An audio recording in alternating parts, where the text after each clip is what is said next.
Dr. Eric Kelly III and a host of phenomenal speakers from all around the globe for this 7-day virtual event that you don't want to miss. The mission of the Black Business Expo is to raise scholarship money from kids all the way from high school all the way from college. The Black Business Olympics is one of the largest Black business showcases in the world. It is an opportunity for businesses and companies to showcase their businesses globally. We are going to be giving away laptops up to $5,000 away to students. Again, I'm Olivia Appleberry, the founder of 2 Cents Finance and one of the speakers for the expo. I am so excited to see you there. For more info, go to www.blackbusinessexpousa.com or call 919-308-9090 and hope to see you there. I am Black Business. From the moment I wake until the time I sleep. Yes, I am Black Business. I am Black Business. Tell me, are you Black Business? I am Black Business. Do you support Black businesses? Listen, I support Black business because I am Black Business. Black Business Expo, one of the largest business showcases in the history of Black business in the world. The world! Sign up today at www.blackbusinessexpousa.com or call 919-308-9090. I am Black Business. I am Black Business. From the moment I wake until the time I sleep, I am Black Business. I am Black Business. Are you Black Business? I am Black Business. Do you support Black businesses? I support Black business because I am Black Business. Black Business Expo, one of the largest business showcases in the history of Black America in North Carolina. Sign up today at www.blackbusinessexpousa.com or call 919-380-9090. I am Black Business. I am Black Business. From the moment I wake until the time I sleep, I am Black Business. I am Black Business. Are you Black Business? I am Black Business. Do you support Black businesses? I support Black business because I am Black Business. Black Business Expo, one of the largest business showcases in the history of Black America in North Carolina.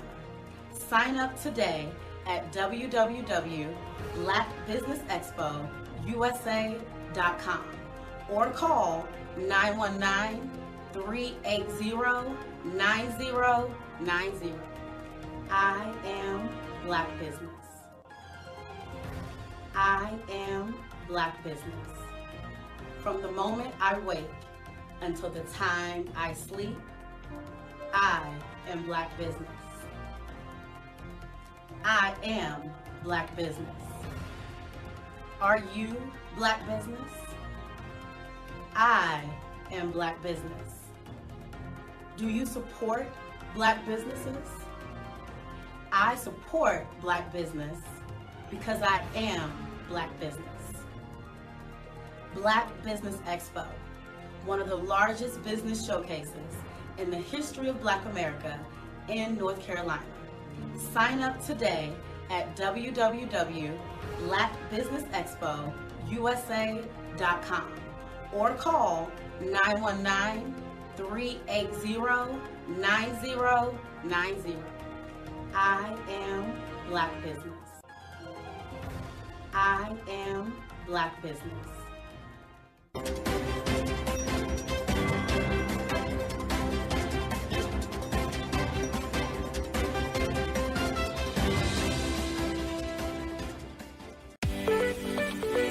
You are in the right place at the right time.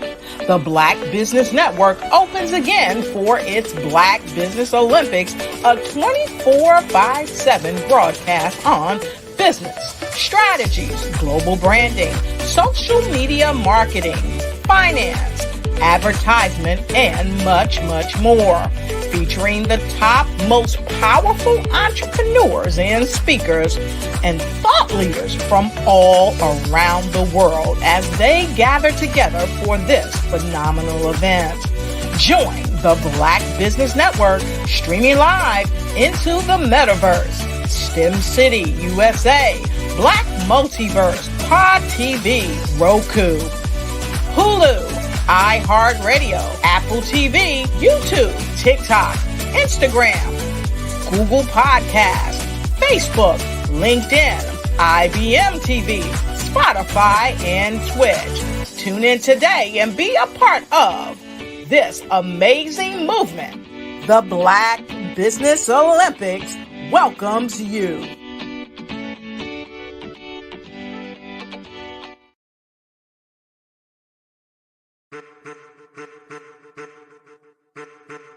I am a child of the Most High God. He has gifted me in ways that I could not even imagine and didn't know.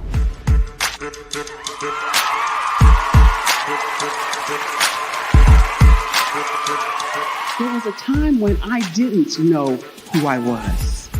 I listened to other people tell me who I should be, what I should do. I listened to people telling me that I should be a boutique owner, that I should be a construction manager, that I should be a laborer. Have you ever felt like you should do something else, be something else, go somewhere else, be wherever you wanted to be, and you felt like you were in a box? Anybody in the room? And you couldn't get out? Anybody in the room? And you kept trying to go and go and you couldn't get out? Anybody in the room? But let me tell you, you need to rock the box. Rock the box.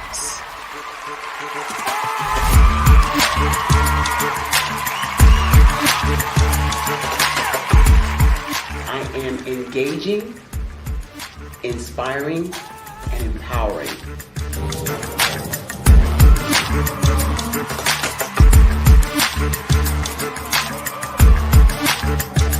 I would give you everything I know. Just by touching you, if I could, by osmosis, give you every single thing I've learned, I've gone through, I know I would. We know that's not possible, but as it is possible, I love to share information with people. Some of you out there, people have told you that you can't be, you can't have, you can't do. But I will tell you, like Kingston said, you can, you must, and you will. If it's to be, it's going to be me. You got to say it. If it's to be, it's going to be. If it's to be, it's going to be. If it's to be, it's going to be.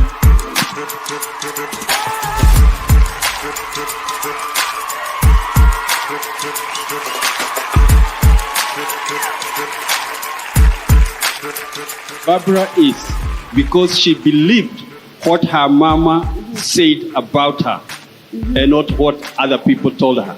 Every day you wake up, when you're in a situation, It's your choice whether it's an advantage or the disadvantage. She gained her confidence and her life, and now she is a testimony. If I can help you elevate yourself, then I feel like I'm elevating my own self as well.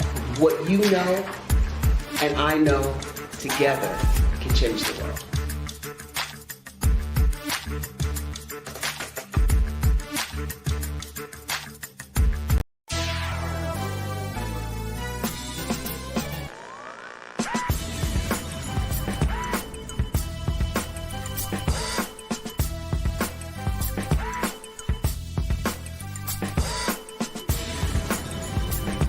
You are watching The View from Hampton U, exploring Hampton University's rich history, the past, present, and promising future.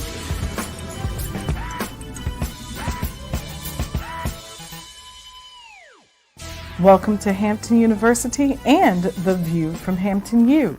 Today we're going to examine a movement that is said to be taking the nation by storm. The Genius is Common movement has emboldened young people throughout the nation, and that has also happened here at Hampton University.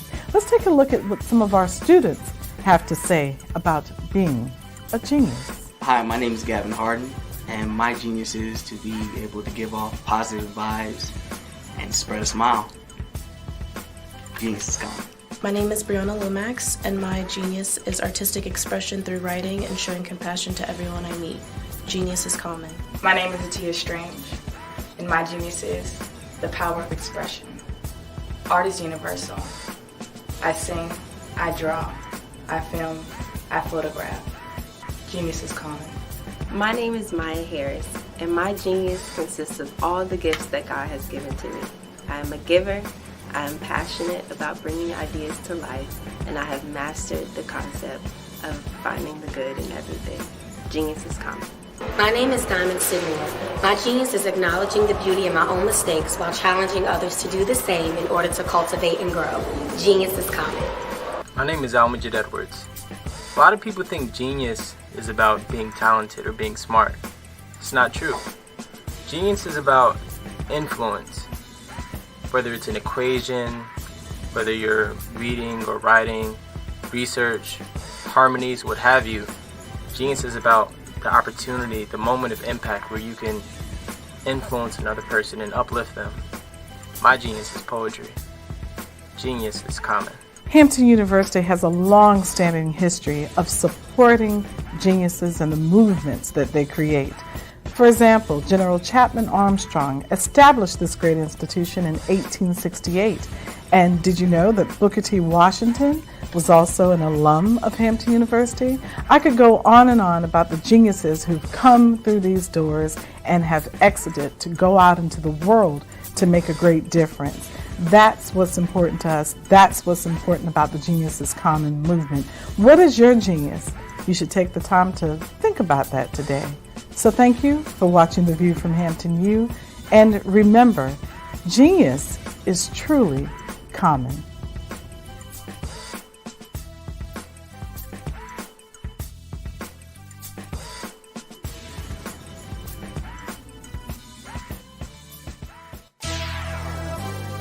Join us next week for another exciting episode of The View from Hampton U.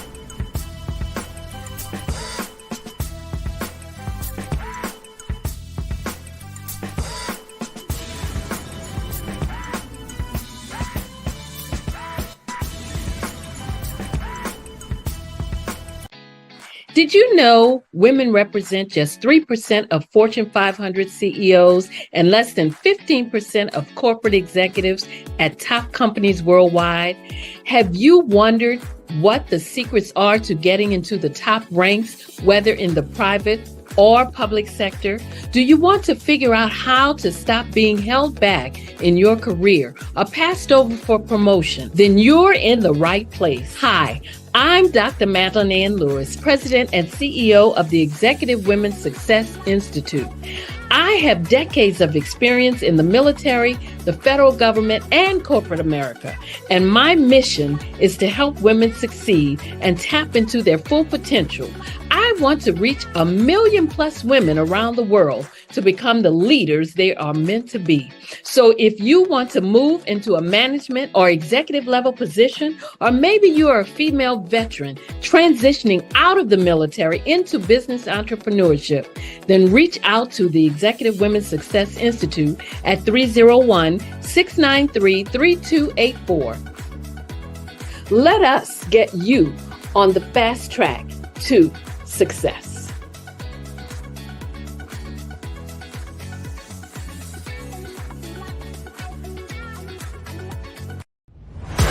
Social media is evolving. It's more vibrant, more colorful, more energetic, and so are you.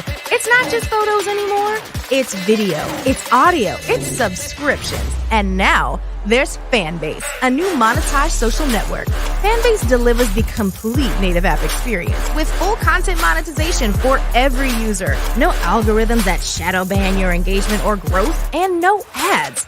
Follow anyone for free and subscribe directly to your favorite creators for $4.99 a month. Plus, show some love by tipping on any post. Also, make a Fanbase page and monetize your content the same way. Finally, connect with your followers by posting the amazing content you already create. And now, get paid for it. It's time to energize and monetize, because everyone's a fan of something and everyone has a fan base.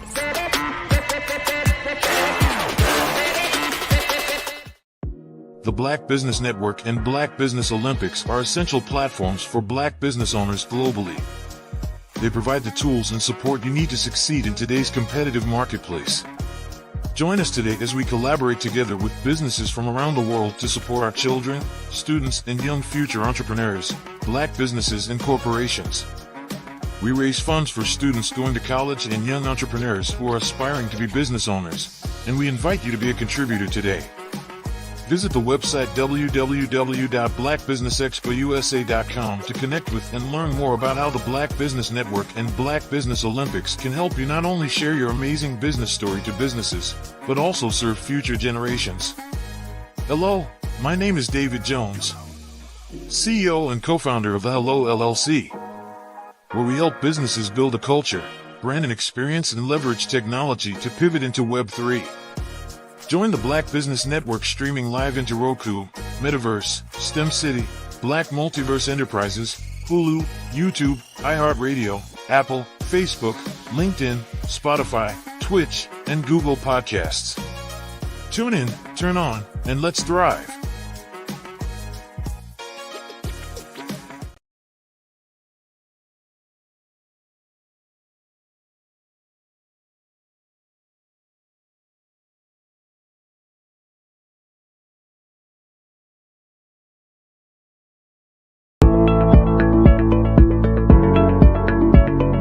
Prepare for what's coming and dominate in economic winter.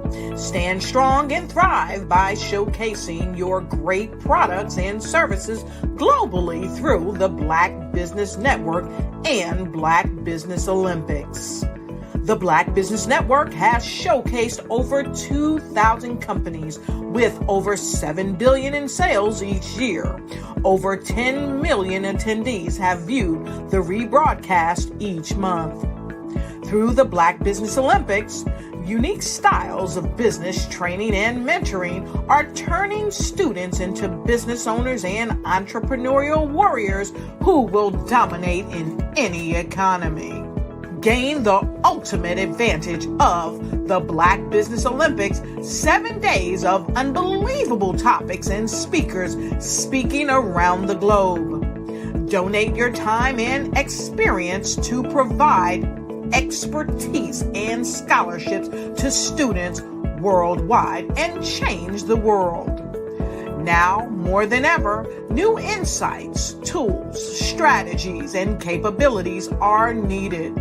This is your chance for a major presentation to the world.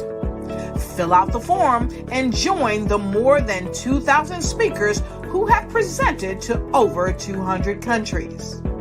Join the Black Business Network streaming live into the Metaverse, STEM City, Black Multiverse Enterprises, Hulu, Amazon, YouTube, iHeartRadio, Apple, Facebook, LinkedIn, Pod TV, IBM TV, Spotify, and Google Podcasts. Sign up today. Spaces are limited, and we will see you there.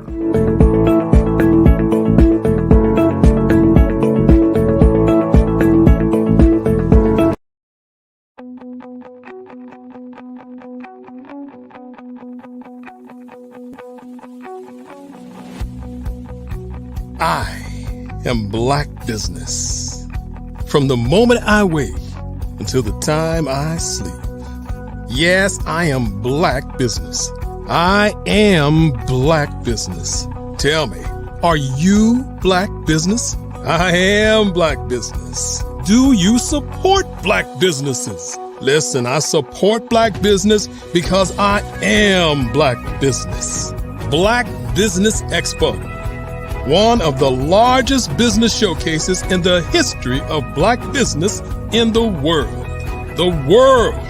Sign up today at www.blackbusinessexpousa.com or call 919-308-9090. I am Black Business.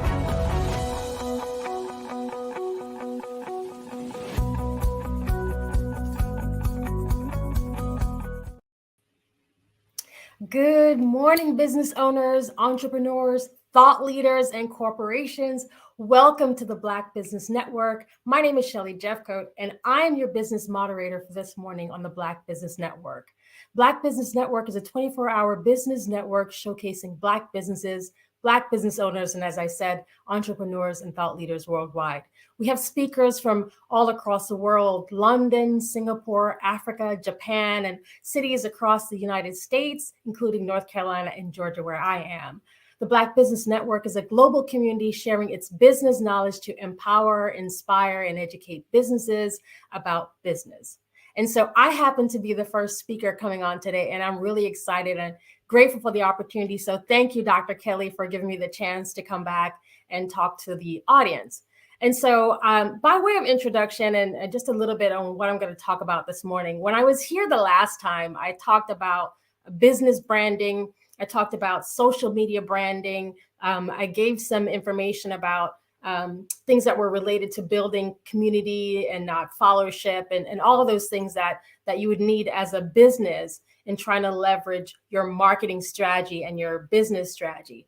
And today I'm going to do something a little bit differently. I wanted to talk to potentially students who might be thinking about building a business, or maybe you're an entrepreneur, maybe you're in a job right now and you're thinking about starting a business, maybe it's a side hustle, or maybe you're early into creating a business and you need to kind of get some of the basics. So I'll start with just a really basic overview of kind of who I am and why you should listen to me, okay? So just by way of introduction, as I said, I'm Shelly Jeffcoat, and I'm a brand and business expert. I've been in the corporate arena for more than 30 years. I have experience in various corporate roles and leading transformation around values and culture and brand, and just celebrating 20 employee culture wins at a Fortune 500 company where I am. And that's been the last couple of years, which is unheard of within the employer brand industry space. I'm also a founder, and so I'm the founder of a company called LCM Group, and we consult on business brands for veteran small business owners. I'm an advocate. I'm a mentor. I support organizations like Mentors of Color, Workplace Accelerators, Still Serving Inc., Love Smart Inc., and I'm a podcaster. So I own a brand called PI, which stands for Proud, Inspired, Empowered. And if you search Mrs. Pie, you'll find me. But this is important because I'm also a board member for Parade Deck, and we're a group of military influencers. There's about, 6.0 million subscribers aligned to that incredible organization. And so I host a live TV show twice a week on that network. And I also have a lot of books and speaking engagements, all those things. But why I want you to really take what I'm saying today, again, especially if you're a student and you're thinking about what do you want to do next, or you're someone on the job and you're trying to figure out where you want to go next, is is sharing some of the basic information and just basic lessons learned that a lot of us tend to overlook when we walk into, hey, I think this is what I should do, or I'm not sure what I need to know, I'm not sure what I need to do, and I don't know where I should act. So that's what I'm going to cover with you over the next 30 minutes or so. So the first place is, what do you need to know? So there are key basic principles that you need to know before you go out and sign up for that LLC or before you even pitch that business proposition. So business principles, very basic. The start is, what is your why? Why are you starting this business? Why are you starting this business? So some of the questions I usually ask, a lot of companies, I also mentor companies that talk about, we want to start something. The key question is your why. So 3 things that people usually come up with, or 3 things that you should really consider, is the first being, are you providing a product or a service? So are you providing a product or a service, meaning, are you creating a product that someone's going to buy off the shelf, or are you providing a service that's filling a need or filling a gap? So are you providing a product or a service? And that's the key. Obviously, you got to know, why. Why are you providing that product or service? Is it in response to something that's not on the market? Have you done your market research to make sure that you're actually providing something that people want or people need? The second thing around what is your why is, are you filling a financial gap? So there are a lot of people who will start a business, got to start a side hustle because I need to make extra money. If you're a student, I want to start something because, I'm pretty talented in this area and this is going to help me, make some extra coins, right? So are you filling a financial gap? And you really need to understand, if that's what you're doing, then that will help you figure out the strategy and how you're going to build out your business, whether you're going to scale your business so that you're selling it one day, or you're scaling it, meaning you want it to, you want to have employees at one point. But what is the actual why? Are you filling a financial gap? The third thing around what is your why for doing this is really basic. Are you just transitioning from being an employee to an employer? So there are also individuals who'll say, you know what, these talents or these skills that I have, I can take that, I can mold this into a business, and my hope is to hire people and be a job creator within my community, etc. So a service business, for example, that maybe you're a cleaning service and you started off as you were working for a cleaning company and you were the person that was doing the cleaning, and then you're transitioning from being that employee to, I want to start a business where I'm hiring people and now I'm building a business, a cleaning service business. That is a transition from an employee to an employer. So, again, we're talking about business principles, is really understanding, what is your why? Why are you doing this? Are you providing a product or service? Are you just filling a financial gap, right? Like a part-time, right? Or are you transitioning from employee to employer, meaning you're shifting to becoming a job creator? So another part of the theory around business principles, when I talk to especially younger folks, is the building block, what I call the building blocks. And there's 3 things that you need to think about as your building blocks. And the first thing is, what is your purpose? What is your purpose? And this is so important because you need to be able to communicate your why and your purpose. Why is this important? You have to be able to honestly communicate to your potential clients, maybe future investors, and even yourself. Like, what is driving you to do this? And can you create that story when you're trying to do your pitch? Do you understand why you're doing this? So what is your actual purpose? Where are you going is the next question. Where are you going? So it's okay. You come up with a great idea and you got a lot of passion behind it, but passion requires a purpose, and it also requires a plan. So do you know where you're going? And then the last part of this building block is, I ask people, what do you want to be known for? What do you want to be known for? So if you're creating this business, what do you want your business to be known for? And so those are the things. So again, starting out with just the very basics, business principles that you need to think about before you sign up or you establish that LLC. A second area I want to touch on is something that I talked about before when I was, lucky enough to be on this program. I talked about the vision versus your mission and your values. And the mission statement. So mission statement has been, pretty traditional. It's kind of the explanation of the reason your organization exists. It kind of describes its purpose and your intention and your objectives. And, companies for many, many years would put out a statement that talked about supporting the vision and how it's going to communicate that purpose. And it was directed to your employees or your customers or maybe your vendors. Maybe it's your family because you're trying to raise funds. Mission statements have shifted a little bit now towards talking about your why statement. And so that's why I wanted to start off with really understanding what that is as a business principle. You've got to know what your why is. Why are you doing what you're doing? And so as you're thinking about, creating that traditional or shifting from that traditional mission statement is really thinking about your why. Why are you doing this? The second thing is around your vision. So a vision is usually something that is a statement. It looks forward. It actually creates a kind of a mental image of the ideal, what we call the ideal state that the organization wishes to achieve. And it should be inspirational. And it should be aspirational, and it also should challenge not just you, but maybe challenge future employees. So if you're someone who part of your business principle is to shift from being an employee to an employer, then you really need to have a vision statement so that as you're building out that company, again, you could be a company of 1 today, but if your aspiration is to be a company of 10 or 12 or even 3 people, you need to have a clear vision statement so that as individuals start to tap into what you're doing, they know where you're going. That vision statement also is supposed to be inspirational. So as people are finding out more about, that's the problem that you're trying to solve, and this is where you're trying to go, it kind of gets them also into the mindset to support what you're trying to achieve. So a vision statement is so important. The last thing is I want to touch on values.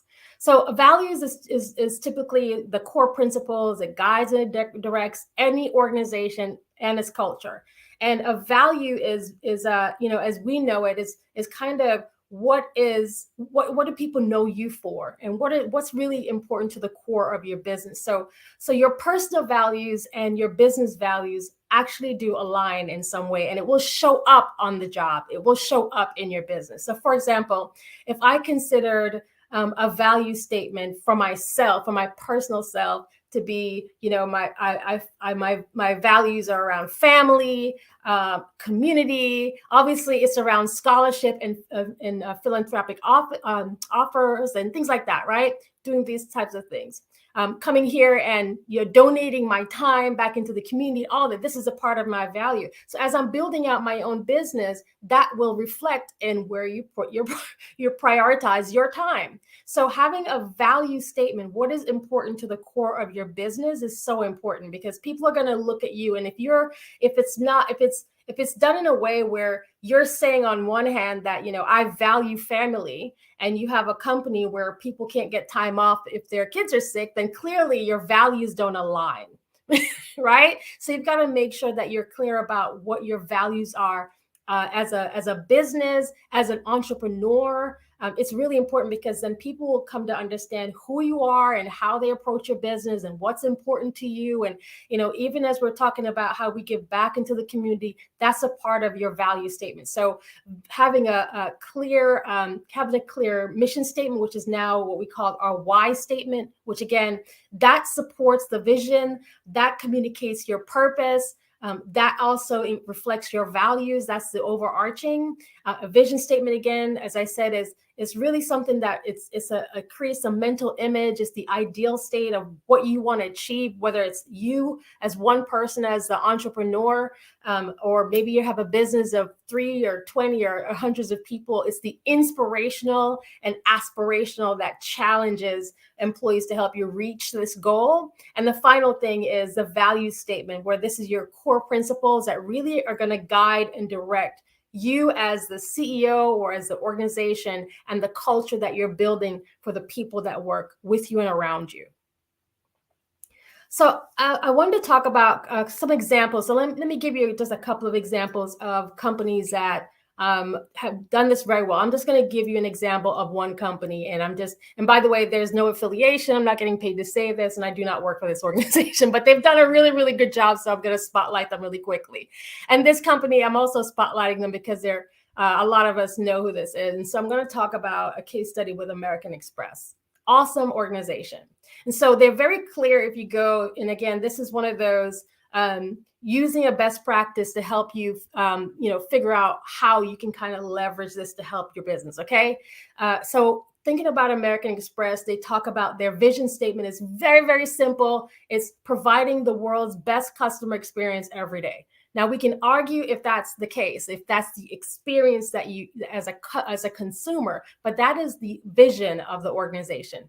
So providing the world's best customer experience every day. Their mission, which is essentially now their why, is become essential to our customers by providing differentiated products and services to help them achieve their aspirations. That's their mission. Become essential to our customers by providing differentiated products, which they do, right? And services to help them achieve their aspirations. And you can actually visually, you can see that. You can actually take that into what we call a brand message. And you can see that in the way they communicate that out. How do they communicate? They communicate it through digital ads. They communicate it through internal, external communications. They communicate that through the way that their customer service teams respond. It's everywhere, right? So in their product offerings, obviously they have differentiated products, they have different services, and it all talks about helping us, the consumer, achieve whatever our aspiration is, right? They list their values. So again, going back to what I said earlier about making sure that your values are pretty clear, because this is a part of who you are as a fabric of the organization. So they talk about how they deliver for their customers. They talk about how they respect people. They talk about caring about our communities. They talk about, needing different views and making it great, meaning the standard of excellence in what they do and staying focused on opportunities to be meaningful to customers. They talk about doing what's right and explaining that customers choose them because they trust the brand and the people, right? And they talk about winning together as a team. So this is an example, again, as we're thinking about the business principles and how you're communicating your vision and your mission and your values. American Express. So now I want to talk a little bit about what you need to do. So I've given you all that. So just to recap, right? So we talked about business principles. We talked about, really understanding what is your why, and your why could be, again, why am I doing this? So are you doing this to provide a product or a service? Are you filling a financial gap? Like you need some extra funds, so I'm going to start this thing. Or are you transitioning from being an employee to a job creator, to an employer? We talked about some of the building blocks that you need to consider before you, sign up for that LLC. And the 3 building blocks are: what is your purpose? Where are you going? And what do you want to be known for as a business? And again, whether you're an entrepreneur, solopreneur, anypreneur, or you're an established business. So those are the key business principles. We talked about the vision and the mission and the values, and we differentiated what that meant. And I showed you an example with American Express as an amazing case study. Again, not affiliated, but just an amazing case study of how they've managed to build out now their brand, right? Their business brand. They've aligned their vision to their mission and their values. And so that is a really good case study if you're interested in just seeing what works on the business market. Now I'm going to shift to what you need to do. Okay. So the first thing that I want you to do is what we call market intelligence. You've got to know the competitive landscape that you're going into. So here's a case in point. I have an idea that I think that I want to start a pet grooming business. Not me, I'm just making this up, okay? So I'm going to start a pet grooming business because I think this is a great way for me to make some extra money. So I'm a college student and I want to start a pet grooming business. So the first thing I'm going to do is not go out and say, I'm going to get an LLC because now I'm in business. The first thing I want to do is I want to understand the landscape, the competitors that are already offering this particular type of service. in the area where I am. So based on the area where I am, I'm in town X. I want to see who else is already offering this type of service. So I can do that through research. I can Google it. I can go on to see different services. I can do word of mouth, but I really want to find out. I can go to the pet park. I can go and find out, who else is already operating within this landscape. Okay. So I'm gathering market intelligence before saying, okay, this is the business that I'm going to move into. I need to understand what the competitive landscape look like. So some people are hiring Kelly, I'm just making this up, because she does X. She does more than walk the dog. She grooms them. She sits for them, all those things, right? You need to and she charges X and all those things. So you need to understand the competitive landscape. So the first part of your strategy is actual market intelligence. The second part of your strategy is what I call money matters. You got to understand that cash flow is a lifeline of any business. So no matter what you do, you got to make sure that your finances are managed. So case in point, that same pet business that you decided, I think I can start this when I'm home as I'm a college student and I'm home for the holidays, or, maybe it's seasonal, maybe I'm home for the summer. And this is a way that I can basically make some more money. Do I understand the cash flow that's, I'm going to need for this business? So now I'm thinking, how am I going to advertise the business? Is it word of mouth? Do I have a brand? I can't just go on TikTok and say, hey guys, I'm now offering this pet service. So how am I going to manage the cash flow? How much money do I need for the lifeline of this business so that I'm not going broke? Okay. So always making sure that your finances are managed as well. And the last part of this is your business branding and naming your business and then creating a strategy around that. So when we talk about business branding, we typically talk about, being clear about the name of your business, the logos and the colors and all those things that are involved in telling the story and really building the identity of your business brand. So again, there are ways that you can do that.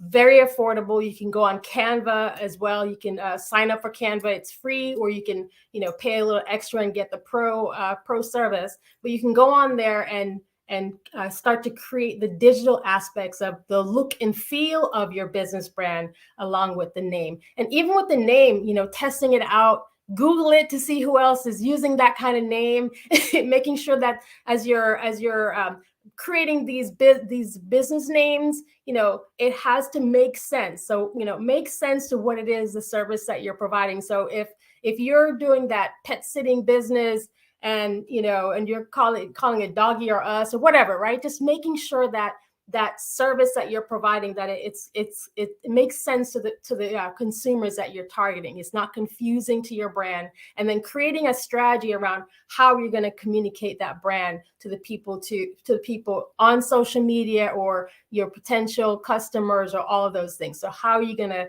actually do your business branding? So that's the second area. So again, what you need to know, I'm talking about strategy right now. And the first three things that you need to know as part of your strategy is market intelligence. You got to know your competitive landscape. You got to understand how money works. So that's money matters. You got to understand cash flow is a lifeline. So no matter what you do, make sure you have your finances managed. And then the last part of that core strategy is the business branding. And so everything from naming it to creating the strategy and all of those things are tied into the actual business brand strategy.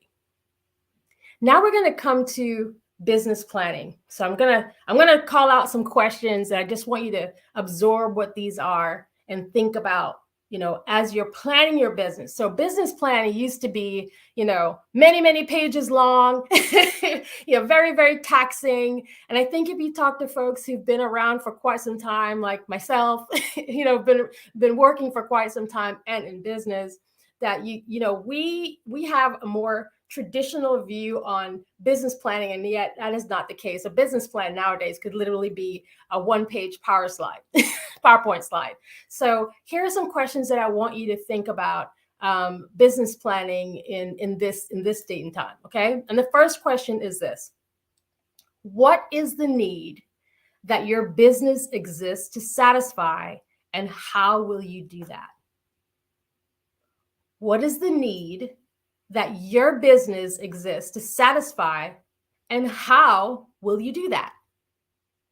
That is the first question. This question is important because, again, a lot of times we create businesses because something isn't working somewhere else. So we have people who will say, you know what, I don't want to work for John Doe anymore. I think I can do better on my own, right? And so they'll go out and start a business. Now, imagine if you are, I'm just going to call out a title. Imagine if you're an analyst and you've been doing that kind of work for quite some time, and you just don't want to do that anymore because you feel like, you know what, my real skills and talent are, I'm a baker. At the heart, that's what I'm doing. I feel purpose-led to do that. I love it. I enjoy it. There's passion around doing that. I don't mind baking for anyone. I just love it. People have given me feedback that they love my food. And so therefore I've built up a customer base just unknowingly. Every holiday, I'm the person people tag for the pies and so forth, right? So even with that, you still have to ask the question, what is the need that your business exists to satisfy, and how are you going to do that? So if I'm that person in my family who's the baker, the pie creator, right? No pun intended on my brand pie. But the need that my business exists to satisfy, maybe it's I'm creating these amazing complex flavor, because again, remember, I would have known the competitive landscape that I'm walking into, meaning I'm just not a pie shop. Okay. So I understand that there are people already providing this service or this product. And so what's going to make me different? Why would you buy from me? Family, family is family, but you would, selling 20 pies is not going to sustain you if you're trying to shift from being an employee to an entrepreneur, right? So really understanding the need that your business exists to satisfy, and then how are you going to do that? Am I going to do this through a stand-up store? Am I going to do this through e-commerce? It's just pure word of mouth. I'm looking at social media to help me drive sales? Am I just doing it for certain events? Is it custom? Like, what is it and how am I going to do that? So that's the first question. These are the business plan, what you need to do. The second question that you need to ask yourself is the value proposition. And the question is this: how does your company differentiate itself? Okay, this is a value proposition. How does your company differentiate itself? So again, back to me being the pie maker. So I'm baking pies and people love it and family loves it and so forth. But so is Tom, and so is Miriam, and so is Sarah, and everybody is baking pies. And by the way, you can go to any grocery store in the frozen food section. You can get yourself a frozen pie if you're not a bake that you don't have the skills to bake from scratch, and you can satisfy your family, or you can hit another bakery. How does your company differentiate itself? Maybe you're the pet grooming company that I floated out earlier. Maybe that is your thing, and that's what you're looking into. Even as the pet grooming company, how does your company differentiate itself? So what is the value proposition for your company? So that's the second question. The third question is, what will be your most effective marketing and sales strategies? Okay. What will be your most effective marketing and sales strategies? Okay. So this is going to be harsh teaching right here. So the difference between marketing and sales, it is different and yet not vastly different, but they're not the same things. So effective marketing strategies means that you would have thought about the product and the service that you're going to deliver. You would have thought about the audience, your consumers, where they are and how you're going to reach them. What do they want to see? You would have thought about, or you would have researched what your competitors are doing. You would have thought about your value proposition and how you differentiate your company. So Sarah's bagels are better than Tom's bagels because Sarah uses cinnamon, whatever it is, right? You would have thought about it. Then you would have created a marketing plan and a marketing strategy to support that, to talk about the key things that your product has that makes it different from your competitors. You would have made it very clear in all of your communications. You would have had all of your taglines to support it. You would have had all of the messaging on all of your mediums to support it, you'd have thought about which mediums you use. So it's not just going on Facebook and YouTube and or LinkedIn or TikTok or X, formerly known as Twitter, Twitch. It's not just going onto these platforms and then saying, hey, by the way, we just launched some bagels. We've got cinnamon in ours, right? But what is your actual strategy to reach your customer, to educate your customer on what it is that you're offering? And then you start thinking about the sales strategies to support that. How do you drive revenue? How do you drive sales? How do you drive and build awareness through marketing so that you can get the return through sales? So business planning is what will be your most effective marketing and sales strategy. And it's really important that you know that you don't have to do everything everybody else is doing. Listen, I have been on these social media streets for quite some time.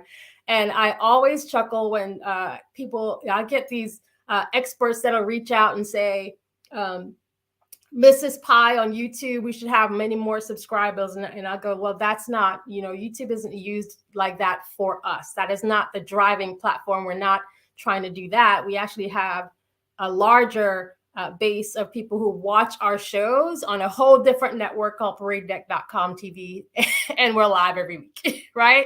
So you have to also understand that when sometimes when people are giving you some of these marketing advice and sales strategies, that you still have to step back and make it make sense for your business. You're not going to be able to do everything that they're telling you to do. You're not going to be able to satisfy every need. You just need to make sure that you're aligned back to the plan. At the end of the day, it needs to be measurable so that you know when you need to pivot and maybe take some of that advice, but make sure that you can pivot back to what you need to do as a business. Another part of business planning is how much money you need to get your business started and generating actual revenue. So you got to be real. Like there's some companies, there's some business ideas that folks have that, even a pet grooming business, maybe I need $250,000 to get started. You need to know that. And the only way you're going to get to know that is if you've done the market research and pulled the intelligence reports and checked out your competitors and, where do you want to be and all those things. You really have to take the time to do that. And my last question is, are you prepared to fail? You got to be prepared to fail. So I had a clothing line back in the day called Stush Label. Clearly, I don't have that clothing line anymore, but I love fashion. I love clothes. And when I launched that line, I was so lucky. Now I was so blessed. I was in my thing, but I didn't have the resources. Quite frankly, it was a passion, but I didn't really have purpose aligned to it. And I really didn't have a plan. I just love clothes. And so I spent a lot of mental space, mental, energy and money building this thing. I was on a local television show many, many moons ago in Nashville, Tennessee, as our literally showing our fashion. But I couldn't wait to get out of that business because I realized that, listen, I don't want to be a fashion designer. I just love fashion. I want to have access to fashion. I don't want to be in fashion. So I had to be prepared to fail and take the lessons from that fail. So some of y'all are going to launch things and it's not going to work out the first or second time. Maybe it's the fourth time, right? But just understand that you have to be prepared to fail and also be willing to pivot. So even for us with LCM Group, we're in a season of pivoting. There have been so many opportunities that came from when we launched. Within months, we were so, this is so cool that we were actually recognized by The Voice UK, which is the largest newspaper, the oldest one, been around for 40 something years in the UK, in the West Indies, and in Africa. And they recognized LCM Group and Pi because we were the only ones that were sharing or giving affordable brand training for people of color. And that happened months after launching. And I could have said, okay, well, let's just keep marketing on that. But the business pivoted. The business pivoted as the needs of the market shifted. because we understood that, listen, we're not interested in fighting for clients. We're not interested in fighting for consumers. Let's figure out what our area, our zone is, and let's focus on that. And what made us really stand out is our brand pie. It's Mrs. Pie. It's literally what I bring to the table. So then we pivoted because we understood the market is pivoting.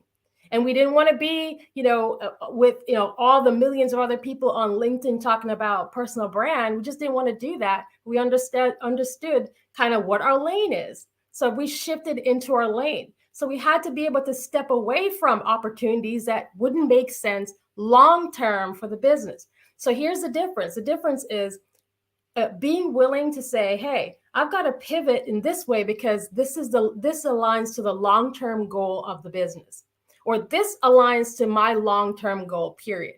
So if you're a student or, maybe you're an entrepreneur, you're thinking about starting something, you have to be prepared to fail. You have to be prepared to pivot. You have to have your ear to the market, ear to the ground, and you have to be willing to shift, even if it looks like it makes no sense. Because when I tell people, sorry, we're not taking any clients, we're booked and busy, right? Sorry, we're not doing that right now. They're shocked. Like, why wouldn't you do that? Because we're pivoting for a long-term strategy, not just for the needs of today, right? So being prepared to fail and being prepared to pivot is so important. So again, this was the section that talked about what you need to do. I talked about having a strategy. I talked about business planning and some of the questions that you want to ask yourself. I know I've said a lot in a very short time. So if you missed anything, please go back because it really, really is important. And one day, if you do these things, you're going to thank me for it. So I'm coming to my last section, and this is talking about where you need to act. Where do you need to act? So these are now the focus areas as you're thinking about your business and what you want to do. So I'm going to start with, there's three main areas, and I'm going to drill down into them. And again, this is where you want to pause, get your pen and paper out, and take some notes, okay? So the first focus area for your business around brand and social media marketing. This is important. So under brand and social media marketing, there are under that are three things that I want you to think about. The first thing is your branding and your visual imagery. And when I talk about branding and visual imagery, I don't mean going out and just talking to somebody about, creating me a pretty logo, okay? Or which colors my website should be. When you're thinking about branding, I want you to think about even yourself as how you show up. I am literally me no matter where I go, right? And I am the actual brand. So I always show up prepared and I'm representing that brand. Okay. So the visual imagery that people will pull from, it's not just your website. It's not just your YouTube thumbnails. It's not just your TikTok videos and, understanding how to work the algorithms.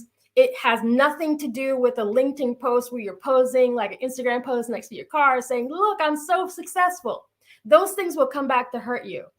They will haunt you. Okay.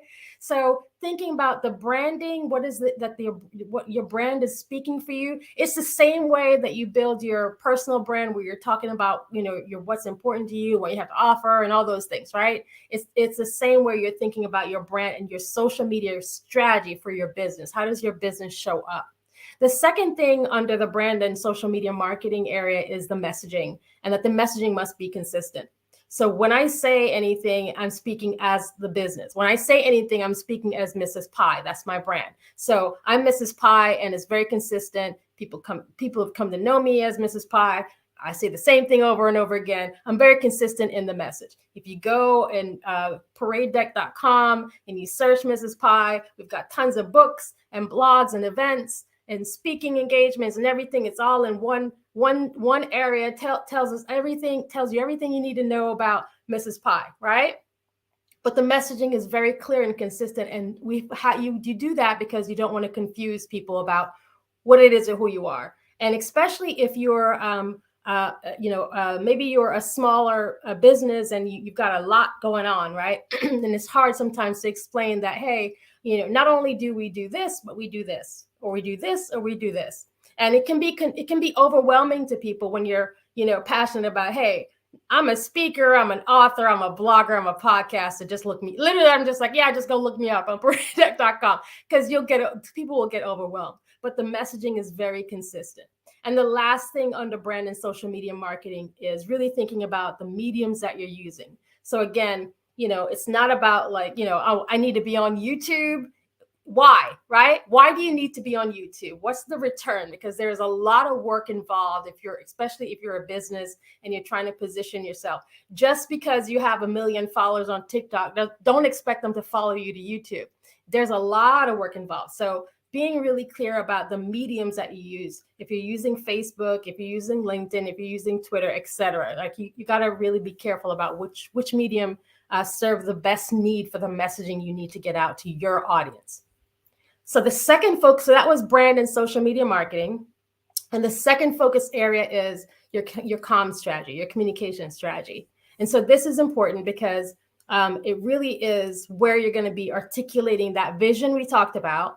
It has to do with storytelling and then shifting, as I said, from followers to what I call community. So articulating the vision, again, this is where, as you're trying to tell, people who you are and where you're trying to go. Remember, we talked about being inspirational and aspirational, but you have to be able to articulate that in the way that you communicate. And there's a lot of videos, there's a lot of shorts, there's a lot of, promo ads and things like that. Sometimes I step away from promo ads. I specifically use promo ads to promote upcoming things. I won't use it to show like a video of where I've done something years ago because it dates me. This is just me. This is just the way I roll. So thinking about using those promo ads to tell the story of where you're going, articulating that vision, and also is a great way to introduce yourself. If you're watching Black Business Network, you'll see all of the amazing intro promos that a lot of the businesses have put forth. So those are great examples of how you can articulate the vision as a way to communicate through a different medium. And that's also another way for you to start building on storytelling and sharing your journey. So if you're using social media, then maybe you're creating your social media strategy around storytelling, how you started, how you make the product, how your customers experience the product, after the product, you can kind of weave and tell the story. If you're a business, if you're a company, you're talking about the journey of your products, the journey of technology, and the people involved in making that come to life. That's an example of storytelling.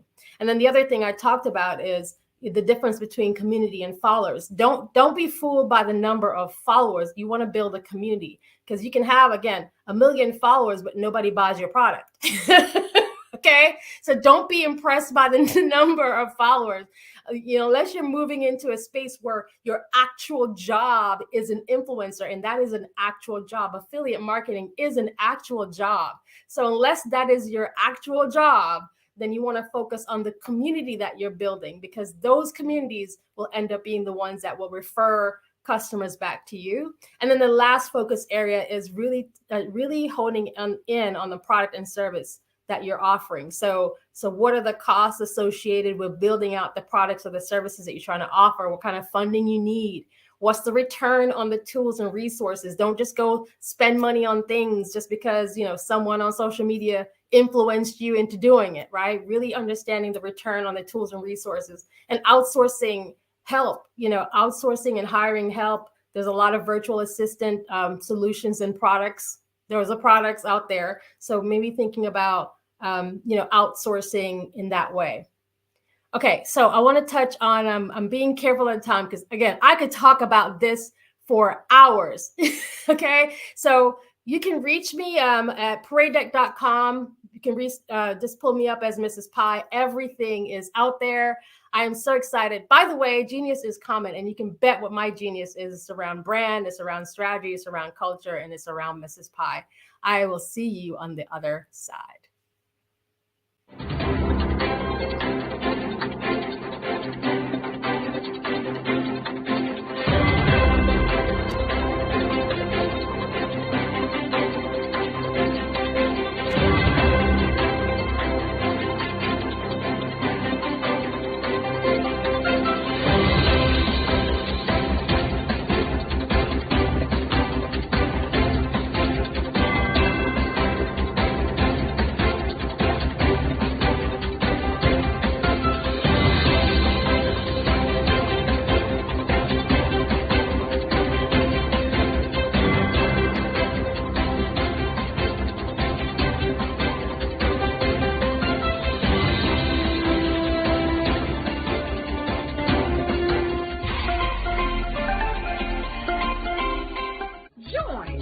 Dr. Eric Kelly III and a host of phenomenal speakers from all around the globe for this 7-day virtual event that you don't want to miss. The mission of the Black Business Expo is to raise scholarship money from kids all the way from high school, all the way from college. The Black Business Olympics is one of the largest Black business showcases in the world. It is an opportunity for businesses and companies to showcase their businesses globally.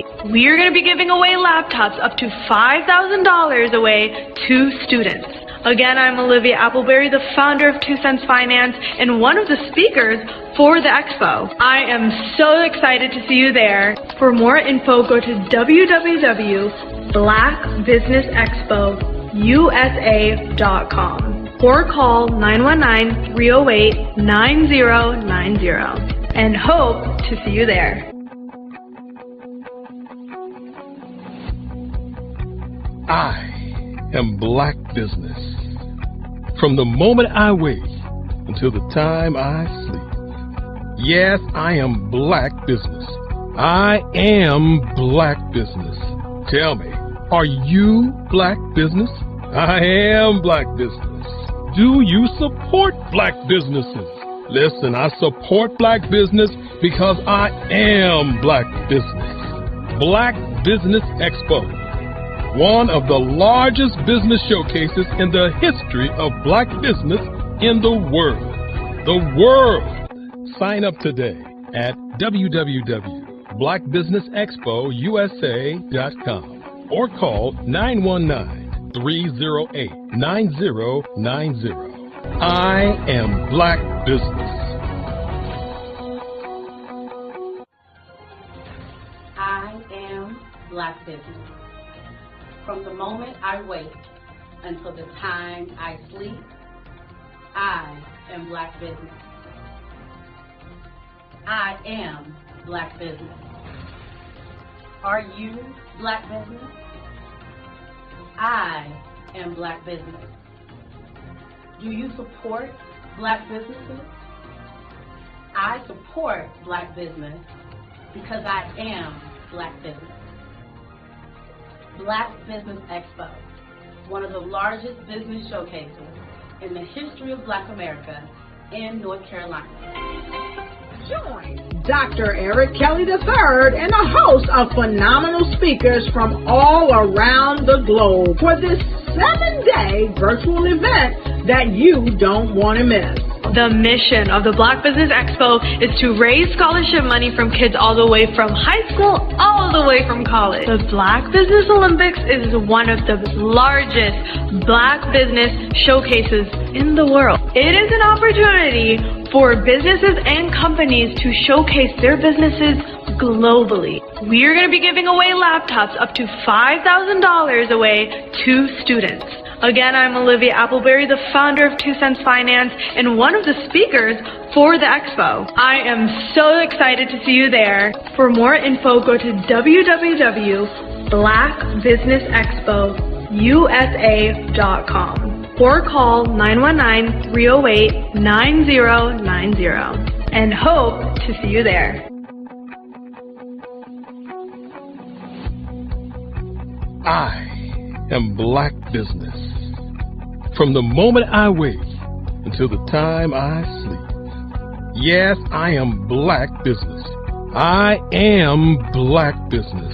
Tell me, are you Black Business? I am Black Business.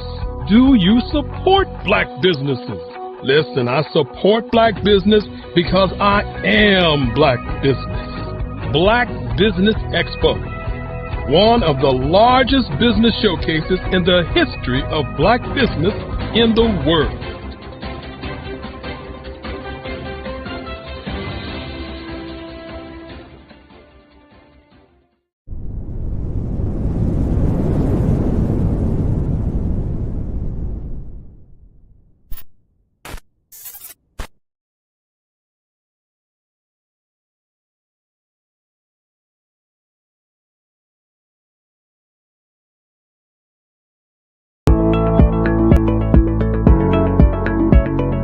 Prepare for what's coming and dominate.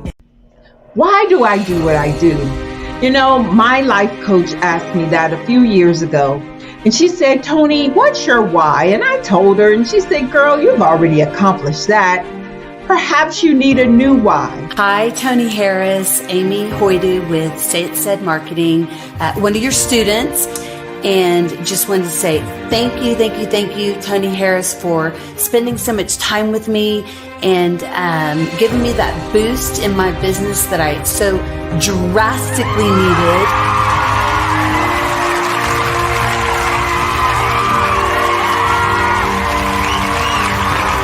My why is to touch, move, and inspire my clients to take drastic steps to be better than they were before they met me. I'm a resource. I'm a connector. I want to help people build deeper relationships that are beneficial to their life and business. That's what I do best. So, first thing you got to do is show up. And speaking is a way to magnetically attract your ideal client to you. How many of you use social media that way? Absolutely, and this is how you look to the world. Drastic steps are the steps that are needed to be successful. And my business is drastic denotes a mindset. Getting out of your comfort zone, doing something that you don't necessarily feel comfortable doing, want to do, but you know it's a necessary step to be successful in your business. I get the most satisfaction when I see my connections flourishing into relationships long after I am gone. Hi, my name is Jasmine Augustine with Media Jasmine, and I've joined several networking and referral groups in the area. And Network in Action Northeast Houston with Tony Harris Taylor is one of the best organizations that I've joined. I love that piece of what I do, and it is what fuels my fire.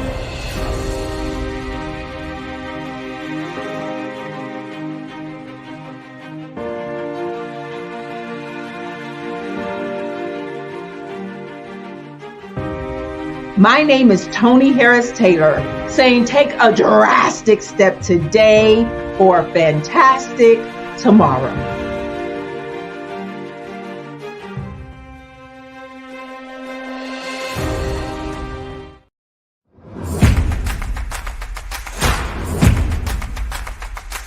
Ladies,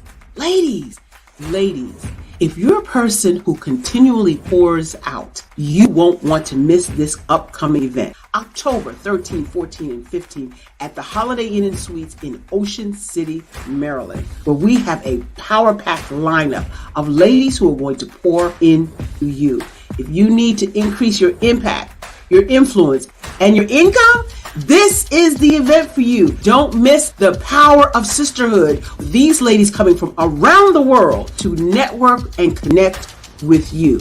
Don't miss it. How do you get the information? Glad you asked. Go to barbarahsmith.com and click the link. All the details there.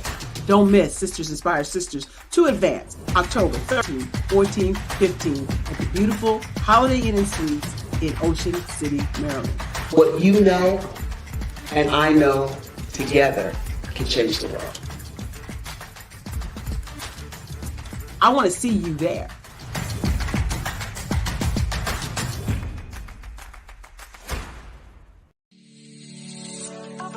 Did you know that our black dollar only lasts for 6 hours in our community? Yet other communities, their dollars last for 19 to 30 days.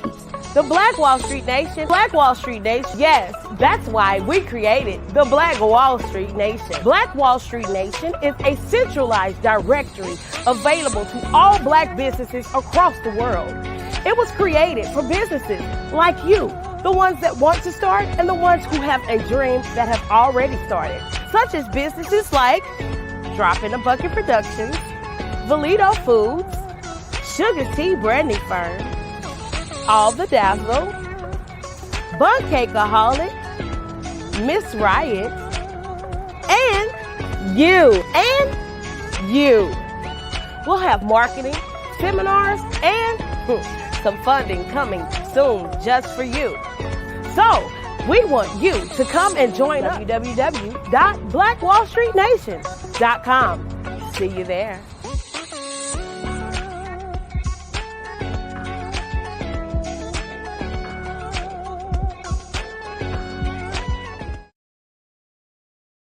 I'm Kennedy Harris. My genius is being an entrepreneur.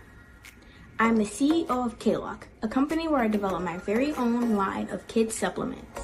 I currently market my multivitamin for kids to help combat weak immunity. During the pandemic, research has shown that having a strong immune system is key to fighting off disease. My vitamins are for kids, but adults can benefit from them as well. I'm adding a proprietary blend to my supplement line. I want to create my own blend so that I have a competitive edge in the marketplace.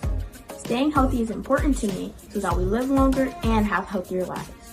My website is klockproducts.com. That is K-L-O-C-K. Genius is common.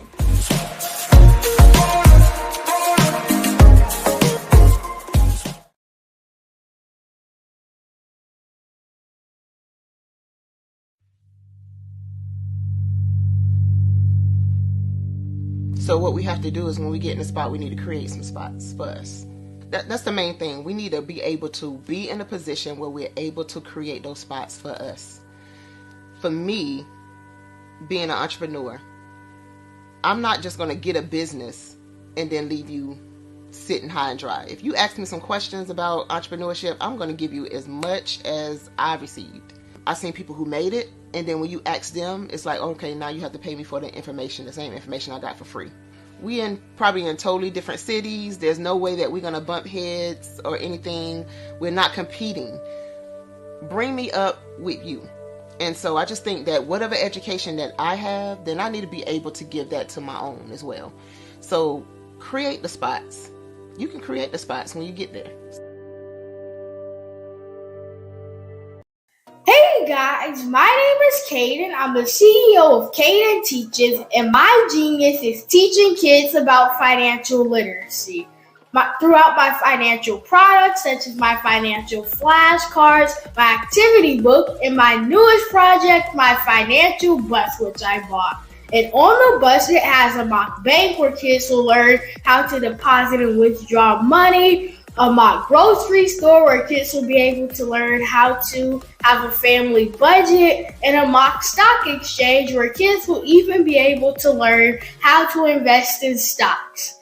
Now, I decided to start teaching kids about financial literacy because I find that most kids graduate high school without even knowing the basics about financial literacy. And I feel if I were to teach kids about financial literacy, that I would be able to help kids tap into their genius.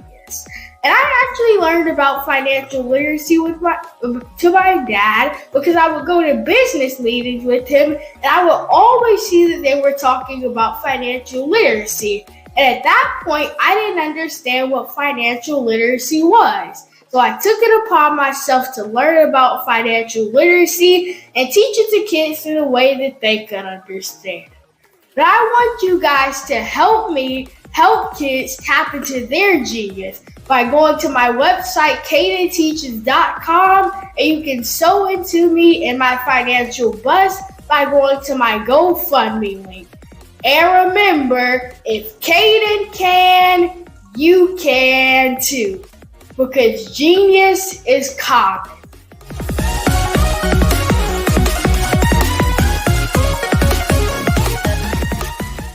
Hello, I am Dr. Eric Kelly III, the visionary strategist and founder of the Black Business Olympics. I invite you to showcase your Black-owned businesses on the Black Business Network global stage.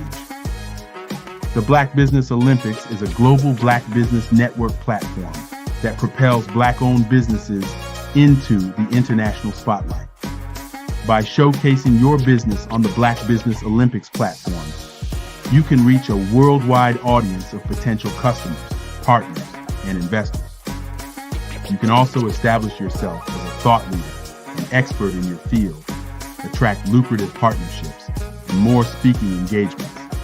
In addition, the Black Business Olympics platform provides a valuable opportunity to connect and collaborate with like-minded entrepreneurs and business professionals from around the world. This can lead to new business opportunities, ideas, and relationships. Finally, by sharing your story and expertise on the Black Business Olympics platform, you can inspire and empower others. This is a powerful way to make a positive impact on the world and leave a lasting legacy. If you are a Black-owned business owner, I encourage you to seize the opportunity to showcase your business on the Black Business Olympics platform. It is a once-in-a-lifetime opportunity to make an indelible mark on the world. Be one of the 1,000 visionary entrepreneurs who are changing students' lives, shaping industries, and leaving an unforgettable legacy for their families. Unleash your voice on our global stage and watch your business thrive. Black Business Olympics is one of the largest Black business showcases in the history of Black business in the world. Yes, the entire world. Just give me a call today at 919-308-9090.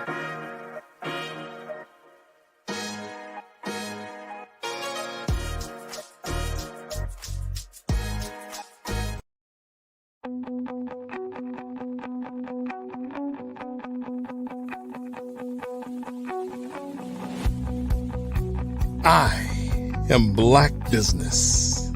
From the moment I wake until the time I sleep. Yes, I am Black Business. I am Black Business. Tell me, are you Black Business? I am Black Business. Do you support Black businesses? Listen, I support Black business because I am Black Business. Black Business Expo, one of the largest business showcases in the history of Black business in the world. The world! Sign up today at www.blackbusinessexpousa.com or call 919-308-9090. I am Black Business.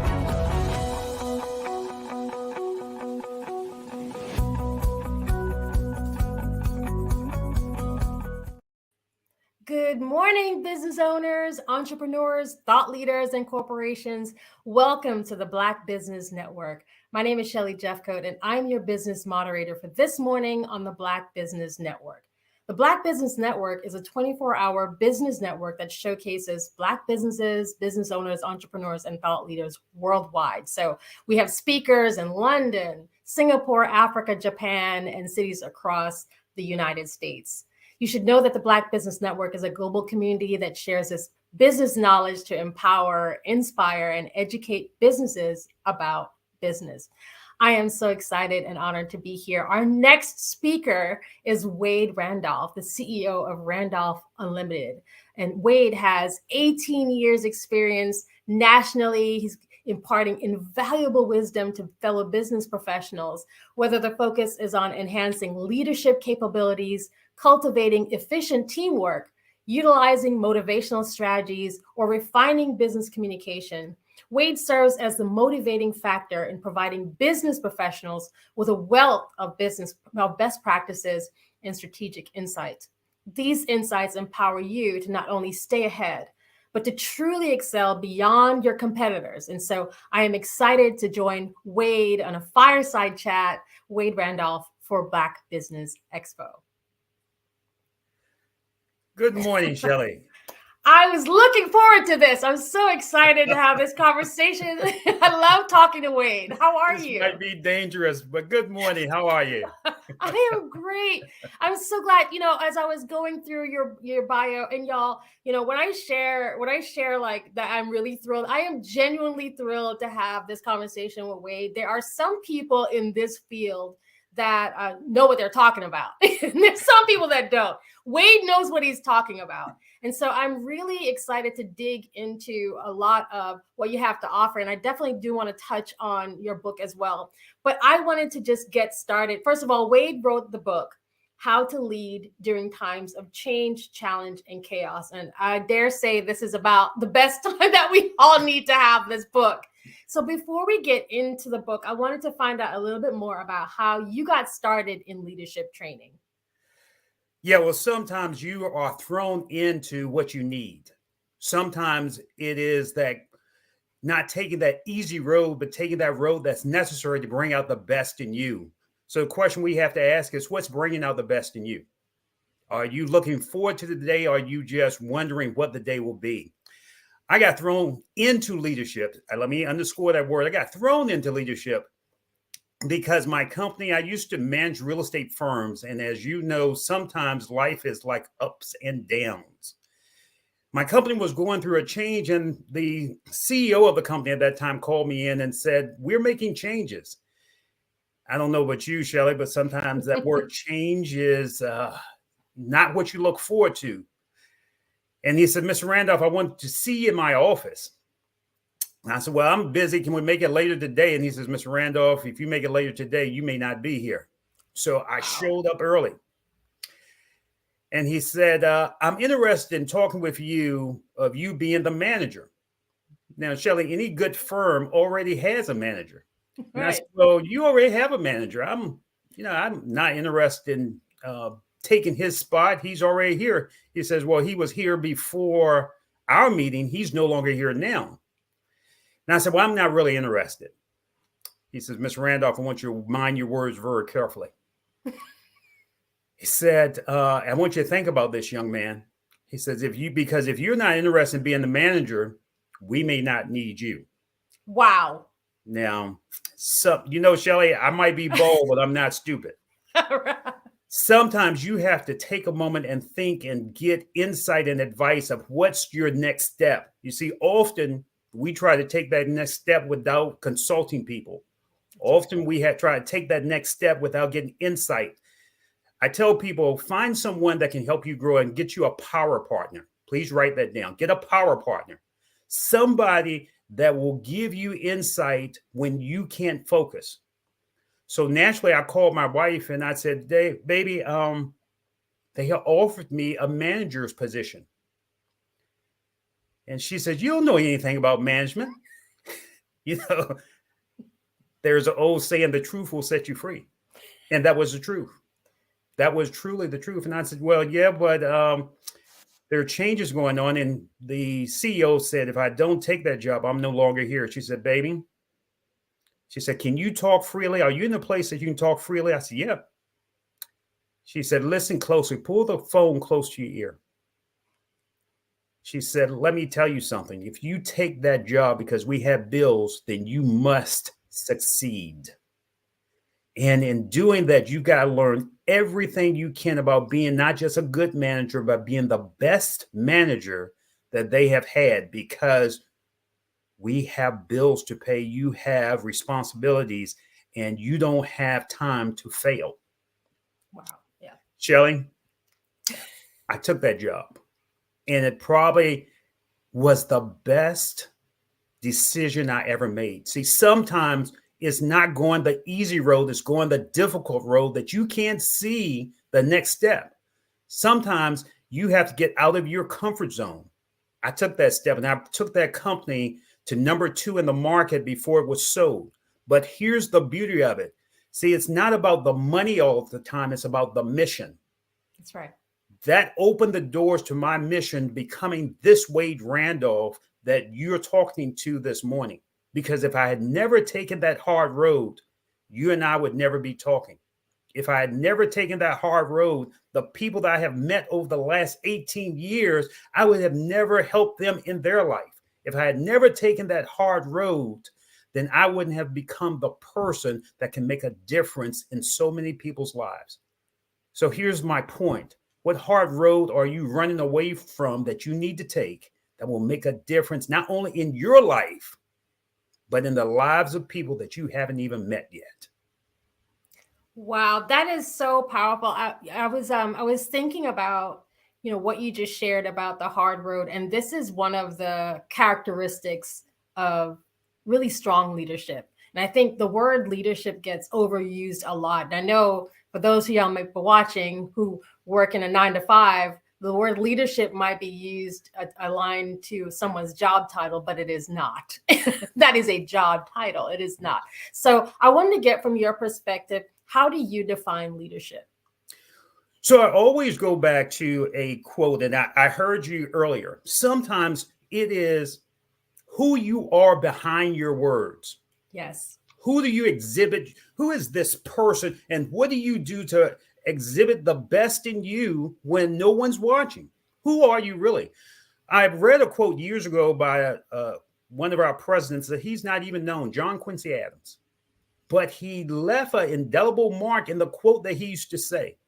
He said, if I can help you become more, if I can help you to dream more, if I can help you to achieve more. So let's break that down. Let's not just give lip service. Who are you helping?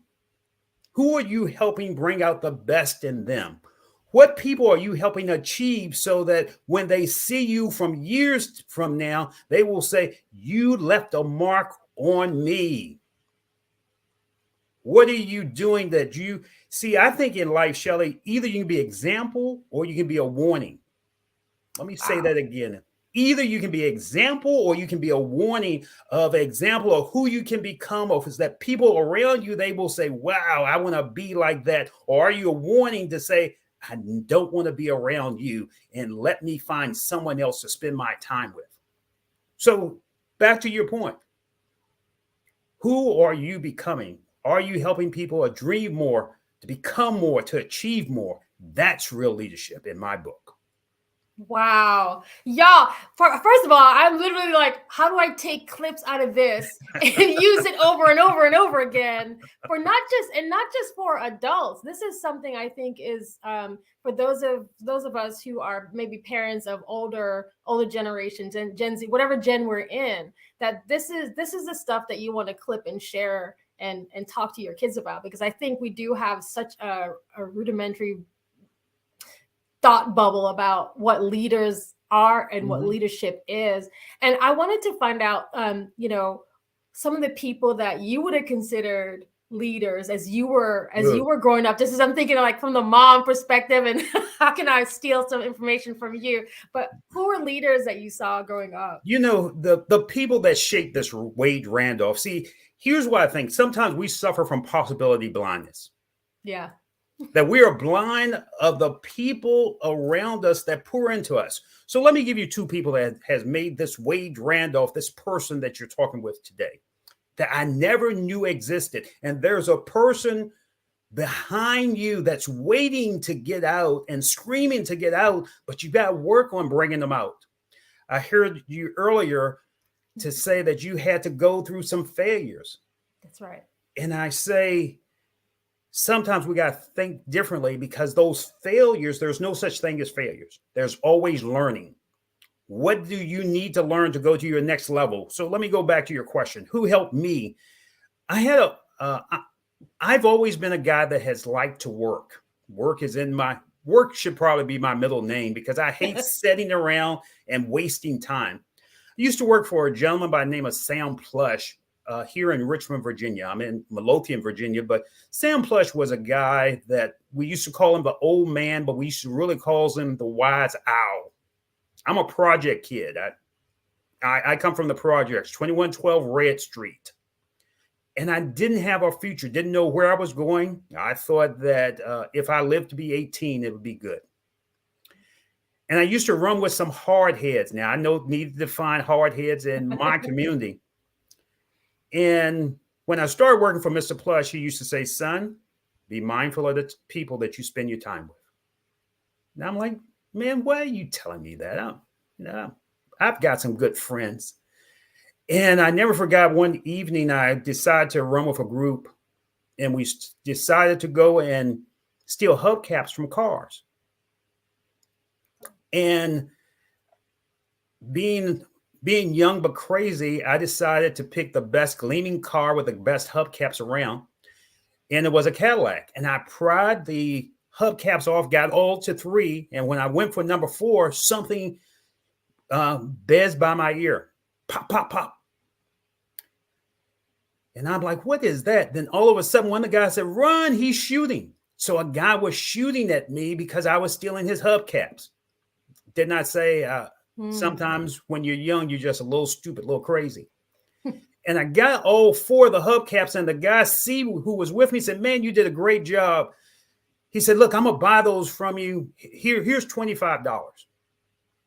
And Shelly, I poked my chest out, went to work that night, and Mr. Plus said, man, where you been? I've been calling you, come in early. I said, man, I was busy. He said, young man, where have you been? I said, look, I would made some extra money and I put the $25 on the counter. And he said, how'd you get that? And I said, well, me and some guys, he said, look, don't tell me. They used to call me Mosquito. Now, I want you to think about that. They used to call me Mosquito because I was the smallest, but also I didn't have any value and I didn't know the value of myself. And he said, young man, let me tell you, let me ask you something. Is your life worth $25? Wow. Here's my point, and here's why I tell that story. We have to ask, what is our life worth? And how are we looking at ourselves? Because I lived up to that word of mosquito, didn't have any value in myself, didn't really know where I was going. A mosquito, you just slap him and you kill him. Didn't have any value, didn't know where I was going. I didn't have any self-pride. You have to ask yourself, what's the value do you place on you? See, I tend to ask my clients a lot of times, say, what's your value? And they will give me a monetary value. And I said, no, that's not the question. The answer is you are priceless. And now are you living up to being priceless?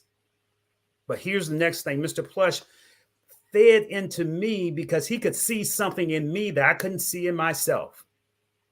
Remember I said earlier, get a power partner, because there are some people that can see in you what you can't see in yourself. You can't see the picture when you're in the frame. You can't see the real you when you are trying to just work on you. That's why you got to have people around you that can see and more in you so they can stretch you and bring out the best in you. Here's a second person that made the difference in my life. For 8 to 10 years, I worked directly with Les Brown, the motivational speaker. And Les is a person that there are some people that accept being good. And he said, I don't accept being good. I want to bring out the greatness in you. Yes. There's a greatness in all of us that we need to work to bring out. And as you said earlier, you got to go through those growing pains. You got to go through that, getting out of your comfort zone. You got to go through getting this person of Wade Randolph out of your way so you can see the greater Wade Randolph that's in the way that can bring and make a difference in the world. Wow. Yeah, I just suck. That is so, if we're honest with ourselves, members of our community, okay, the truth is that a lot of us don't know what value we have because we see our lives wasted. And some of it is obviously things that we are contributing to ourselves. And there's some of it is just society and the culture that we're in. And so I was curious on your thoughts about what you thought, even the state of leadership. What is that state of leadership right now? And what's changed regarding leadership you've seen within the last few years? There's a dramatic change. When in leadership, in any leader in a company or in the home, let your words be your bond. And people must be willing, if they give their words, if I tell you I'm going to meet you at a certain time, then keep your word. Not only to that person, keep your word to yourself. Because realistically, when you don't keep your word to, it's not affecting the person that you don't meet so much. It's affecting your psyche, because then you become a person that isn't grounded. You become a person that if you can't believe in you, then how do you expect someone else to believe you? Keep your word. Don't take advantage of someone else. If anything, help that person become a stepping stone so that you and that person can get to the next level together. We don't always have to be in competition. We must be willing to work with each other. So when I go up, I bring you up. How has leadership changed? We are no longer bringing each other up. We're stepping on each other in order to find our way. And the reality is, if you can't bring me up from our conversation, from our interactions, from our information that we put out, then what good are we doing? There's an old quote says, iron sharpens iron. Yes. Are you sharpening anyone today so that they will be better? But here's a real question. Are you sharpening anybody today that you will become better? Iron sharpens iron. Iron sharpens iron. Do you think there's a special type of person that makes the best and most effective leaders? Well, you said it earlier. There's nothing special about me. There's nothing special about you. See, here's the element that I found from dealing with people that have helped this Wade Randolph come out. It's not about the money. It's about the mission. Let me say that again, because that might have. Oh, yeah. It's not about the money. It's about the mission, because if you find a mission, the money will follow. If you are in line with what is it that you can do to help someone? See, all of us can't play basketball. All of us can't be as gifted as you in your artistry. All of us can't be another Michael Jordan. That's right. But we can be the best person that we can be by bringing out the next level of us. What's your mission? What is it that you're sick and tired of being sick and tired of? What is it that you're tired of seeing and you're saying, if I have the ability, I can do something about this. If I want to make an improvement in my home, then these are the things I can do. Sometimes you got to start small before you go big. No one wants to start small. They want instant success. Start small. I started with kids in school, talking about them how to communicate. I started talking to them about you don't have to live in the projects, that the people around you don't shape your life. You shape your own life. I started by talking with kids. And then some people said, why don't you start talking with adults?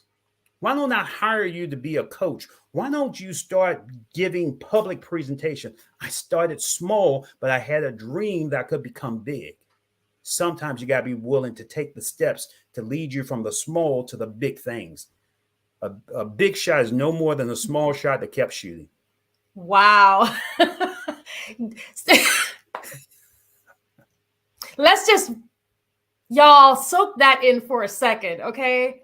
A big shot. Can you say that again? A big shot is no more than a small shot that kept shooting. He kept shooting at his goal. He kept coming back again and again and again. He saw that brick wall and said, if I can't get over it, I'll go under it. I'll go through it. I'll go around it, but there has to be a way. Wow. So some of the people that you've coached to become successful leaders, can you talk about, I mean, obviously we won't go into people's business, but can you share some of the profiles maybe of the folks that you've coached? Sure. I like talking to business professionals. Okay. Because a business professional, they have a goal, and there are a few things that if you can get them to articulate what's stopping them, then realistically you can help them achieve that goal. So a lot of my clients, what I tell them is, if you can, what gets measured gets mastered. What's get measured gets mastered. So I have them, when we first meet, I say, draw me a scale from 1 to 10. And I want you to rate yourself on the scale of 1 to 10 and tell me where you are as far as if you see yourself as a leader. Let's just say that.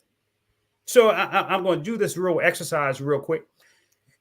They will draw a line, number it 1 to 10, and a lot of them will come and say, well, I'm a 7. I say, okay, if you rate yourself as a 7, what are the 3 things that are stopping you from becoming an 8?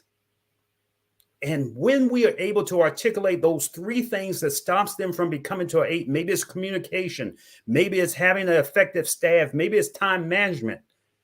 Once we understand what the roadblocks are, then we focus on those roadblocks to bring them to an 8. Because if I can get them to 8, I can get them to a 9. If I can get them to a 9, I can get them to a 10. What is it that you need to work on to come to the next level? Because there is something in you that's calling you, Shelly, come to the next level. Come to the next level. But a lot of times we don't sit down and articulate it so that we know what we can work on. That's why, again, let me say again, sometimes we need people in our lives that tell us not what we want to hear. We need people in our lives to tell us what we need to hear so we can go to that next level to bring out the best leadership or the best person that we can be. So I want to ask this next question on behalf of especially students that might be watching who are trying to build up their leadership skills and qualities. Sure. Is there something that causes leaders to be unsuccessful or to fail? Yeah, there is. I used to run a radio show years ago, and I had a younger man on my show, became a good friend from DC, Omi Congo. And I would say, Omi, why don't you like talking with older people? See, my kids say I'm getting older. I said, no, I'm getting seasoned. I get better like wine. And he said one statement I'll never forget. He said, because older people don't want to listen. Sometimes as we must stop talking and just listen. And I tell my clients, learn to, if you're having a problem with your team, if you're having a problem with let's just break it in. If you're having a problem in your household, take time to listen at a deep level. Take time not just to look at it from your perspective, look at it from other people's perspective. Listen at a deep level, because when we listen at a deep level, if you want real success, the people that are successful listen at a deep level before they open their mouth and run their mouth about their perspective. Nelson Mandela, in his book, The Mandela's Way, he used to bring people in and he would say, before I give you my perspective, I'm going to go around the room and listen to what your problems are, what's your perspective. And he would be the last person to talk. Yeah. What makes a leader successful? He listens at a deep level and he understands all perspectives before he will give his. Wow. Would you say that is the most effective trait, or is there another for a leader is listening? There are a few major traits, but listening is one. But the character, what's your character? Are you just showing up and you're showing people who you are just to feel what their mindset are? Are you showing up as being the real Wade Randolph? Are you putting on a show? Yeah. Or are you being real? I used to have a client, and one of her tagline is, okay, let's just be real. And she used to just tell the people in her, let's just be real. I'm not talking about the title that you wear at work. You know, I go into different offices and I meet attorneys, I meet CEOs. No, I'm talking about, who are you? I had the pleasure some years ago of meeting Cicely Tyson. And when she walked in the room like a queen. And I asked her, I said, Miss Tyson, I've seen you on TV. What is it that gives you that breath of energy that makes you stand out and show that you're maybe on screen, but you make such a difference? I can almost feel like you're there next to me when you perform. She said, baby, I'm always looking to be authentic of who I am. That I'm always want to show the pride of the people that I came from. I always want to give my best. Are you giving your best? Are you showing the pride of the people that poured into you? Are you being authentic regardless of the title or the 3 letters behind your name? Who are you behind your words? Behind your words.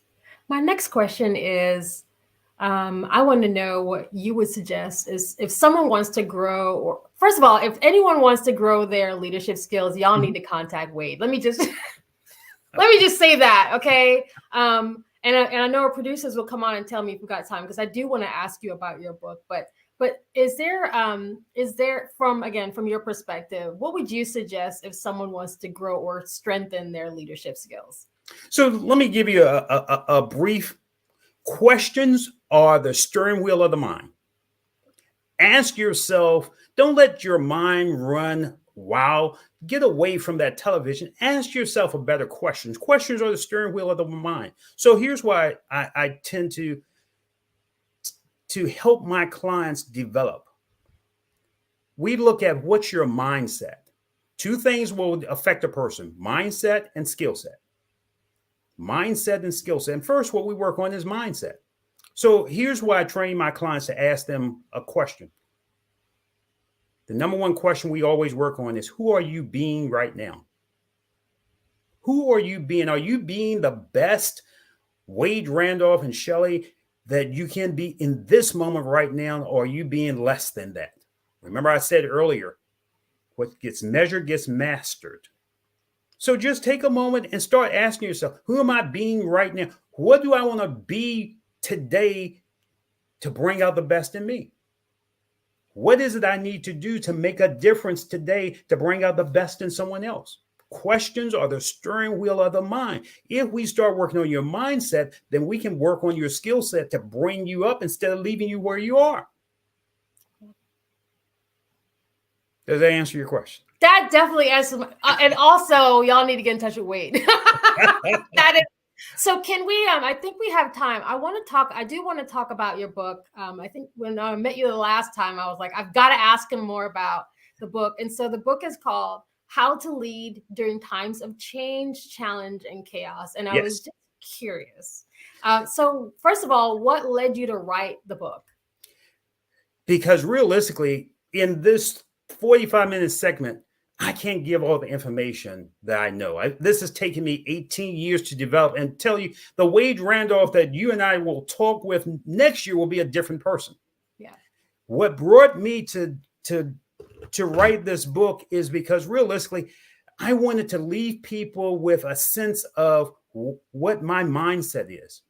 What really, in my perspective, because there's a lot of terms about leadership, as you said, there's a lot of pieces of leadership. And a lot of times people put themselves in a box when they say this is leadership. So I wanted to say, let's break that box, because there are different elements that you can pour into that box, that container, that will make you a more professional, more powerful leader. So I wrote that book because people were saying, give me a little bit more of you. Give me something I can take home. Yeah. That book has sold so well, Shelley. It's called Leadership 911, How to Lead During Times of Change, Challenge, and Chaos. So that book sold so well that we pulled it off the shelves, and now I'm putting it into a training course. Wow. Because what I want to do is be able to give people a sense of what leadership is and what they can make it into just from hearing a little bit and proxying a little bit of what my mindset is. As a man or woman thinketh, so is he or she. I want to impact that thinking so that we make not only leaders, we make heroes and move the culture forth, not backwards. Wow. So the course, and thank you for that preview exclusive. That's what I do, y'all. I pull out the truth. So when that course is ready, and that is something that's going to be structured so that, and again, the audience is, students, parents, business leaders, because I think all of us, as I'm thinking as a mom, that I need this tool for teenager and a 32-year-old, right? So this is something that would help, regardless of kind of where you are in the, in that journey. And so in terms of like how people can reach you and find out more about you, can you share a little bit on that? Sure. So feel free to reach out to me. You can contact me at my office, 804-986-1050, 804-986-1050. Feel free to call my secretary or someone from my staff will get back to you, or reach out to me. My email is wade@themoreguy.com, WADE @themoreguy.com, or my company is randolphunlimited.net. Randolph, RANDOLPH, unlimited.net. Wow. So they're not pulling us yet. So we got a couple more minutes. So while I have you, Wade, we're going to solve some problems real time. Sure. Okay. So while I have you, and so again, production team, just, tell me to wrap it up and I'll wrap it up. But again, while we have you, because this is the season where a lot of folks are trying to improve themselves. We're closing out the year. So for the folks who maybe started the year with those resolutions and they didn't make it, and they're trying to think about, how they approach maybe some of the losses and failures or things that didn't happen this year. Sure. Also thinking about people who have lost jobs recently, and you're trying to figure out, how do I transition to whatever that looks like for me next. Do you have any encouragement or advice that you could help with people who are trying to, that's also a mindset thing. Is there any encouragement or Sure. word of advice that you'd share? So let's do that. And I appreciate the question. I tell people, number one, if you're going through tough times, just start not with the month or the week, start with the day. Pull yourself. So here's what I do. I created a course called Daily Productivity Planning. Daily Productivity Planning. And I tend to tell people, here's the first thought that I want you to do when you get out of bed. Don't reach for your cell phone. Let the kids do what they want to do. But ask yourself, remember I said questions are the steering wheel of the mind. What is it that you need to do to demand that your day go good? Let me say that again. What is it that you need to do to demand, not want, not what is it that you need to do to demand that your day go good? And list those. I want you to list those 5 things that you will do to demand to ensure that your day goes good. Here's number 2. In the evening, I want you to take 5 minutes and ask yourself, what did I do today to make a difference for me and someone else? What did I do today to make a difference for me and someone else? And I guarantee you, if you do those 2 exercises, it will start to affect your mindset that will allow you to start seeing things in a different perspective. Let's talk about the person that may have lost their job. I wrote a book a few years ago called Staying Strong Through the Storm. Staying Strong Through the Storm. And when I interview people for that book, they may have lost their job. The company may close. But what they didn't do is they didn't lose themselves. Wow. They didn't lose themselves. They started to say, what's good about me? What is it that I enjoy? And I had them to list, I call it Take 10 to Win. List 10 things that you overjoyed about you and what you do. And out of those 10 things, what are one of those things that you can circle that you might consider making a business? So I had one young lady that the company had closed. They had asked her to exit before the company closed so she couldn't get her pension. So what she liked doing is to working in yards. So I said, why don't you take that and ask your friends, can you start doing a yard business for them? She did that. And then 3 months later, she started her own business. A year later, she had enough clients that she was replacing the revenue that she had lost. What is it that you like to do? What type of business can you start from what you like to do? And ask your friends to service them until you can build your own clientele. Wow. Remember, I said, as a man or woman thinketh, so is he or she. If you're in dark times, we've got to change your thinking so that we'll help you find the light. Wow. Thank you so much for that. We're down to about a minute left on the clock. And I just want to make sure that I do give you a proper thank you, not only for sharing with us about all of your thoughts behind leadership, your expertise, obviously, and everything that you've been doing in business to support not only your clients, but also the community, but really thanking you for the extra jewels that you shared about how we can really lean into being better leaders and, rebounding after failures and how we kind of take this and make this into a practical, not just a discussion, y'all, but actual practical advice. Wade, thank you so much for coming on the show. No, thank you for being you. Have a great morning. Thank you. Y'all, that was so amazing. I'm so full of joy right now. And as we're going to continue the show, I just want to, again, do a quick shout out and thank you. So let me tell you about the scholarship. And part of the reason that we're here is because the Black Business Expo's mission is to raise funds for high school seniors going to college or K through 12 entrepreneurs. And so that's why you hear me referencing our students who also may be watching. This expo is actually a fundraiser for students, and you can go to www.blackbusinessexpousa.com to donate to the scholarship fund, or you can use the Cash App on the screen below at BBX USA. Our goal is to give laptops and up to $5,000 to 10 students. And students, you can register online at blackbusinessexpousa.com.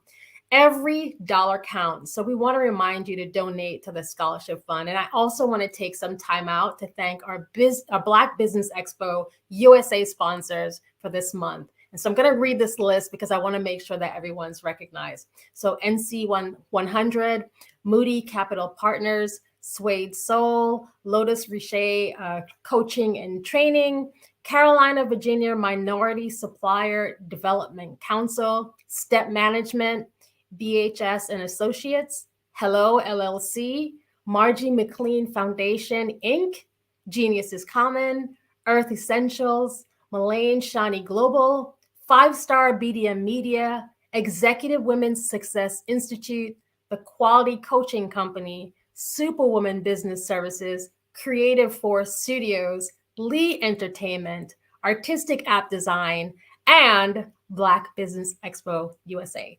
Genius is common, and I will see you on the other side. Over the past few years, we've seen the growth of existing and new initiatives focused on financial inclusion, building global networks, and reducing the wealth gap in response to the idea there's not enough seats at the table. Whether their outcomes are to increase the representation of Black executives on corporate boards, ensure an inclusive global economy, or to create new U.S. African commercial pathways, the strategies are often carried out by separate programs. The question is, should they be? With the continent of Africa being home to more than half of the world's fastest growing economies, the youngest workforce, over 400 companies generating more than $1 billion annually, 700 generating more than $500 million annually that are poised for growth, and being the destination of nearly $5 billion in venture capital in 2021. Diversifying U.S. and Africa commercial engagement by building bridges between African businesses and their U.S. diaspora should begin being seen as mutually beneficial. From helping to reduce Africa's enormous capital gap to catalyzing two-way trade opportunities, the COVID-19 global pandemic hopefully has taught us that global challenges and opportunities are more interconnected than we thought. During the pandemic, African companies like Unicorn Flutterwave, insurance provider Reliance Health, ride-hailing app Yasir, and 54 Gene, the continent's first bank of DNA on people of African descent, proved that when African companies have access to networks, capital, and information, they grow big, grow fast, and create solutions that are valuable to the world. This is why Be Direct was created. We are the first U.S.-based but African-centric board preparedness and board search company designed to connect U.S. Black talent and corporations to African businesses. Unique and fundamental to Be Direct's success is our process of helping board candidates adapt their experience and networks to an African context before they're connected to high-growth companies that are looking to locally and globally scale. From our focus groups with African business execs and government leaders, we don't ignore the sentiment that business is easy, but people are hard. Having a pool of board candidates with hard-to-access networks and extensive experience across the business life cycle, including successfully raising capital, is table stakes for an initiative like this. So yes, we have that.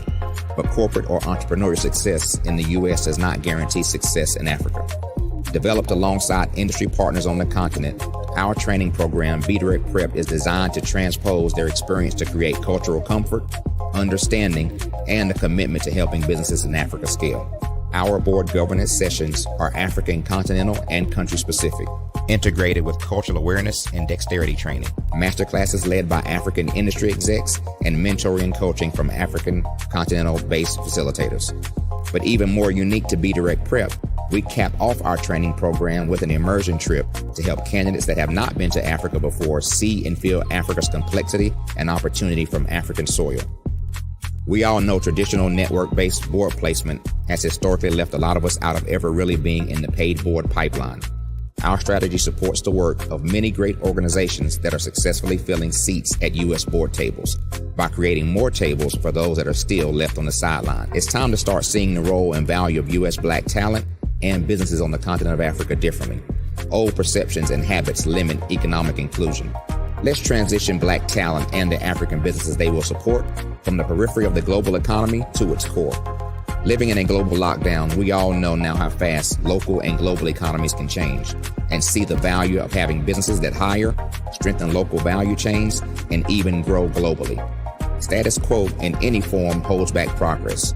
We must democratize U.S.-Africa commercial engagement by socially and economically connecting cultures that have long been disconnected. It's time for Africa's U.S. diaspora to redefine their global value by helping African businesses scale continentally and globally.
Dr. Eric Kelly III and a host of phenomenal speakers from all around the globe for this 7-day virtual event that you don't want to miss. The mission of the Black Business Expo is to raise scholarship money from kids all the way from high school, all the way from college. The Black Business Olympics is one of the largest Black business showcases in the world. It is an opportunity for businesses and companies to showcase their businesses globally. We are going to be giving away laptops up to $5,000 away to students. Again, I'm Olivia Appleberry, the founder of 2 Cents Finance and one of the speakers for the expo. I am so excited to see you there. For more info, go to www.blackbusinessexpousa.com or call 919-308-9090 and hope to see you there. I am Black business.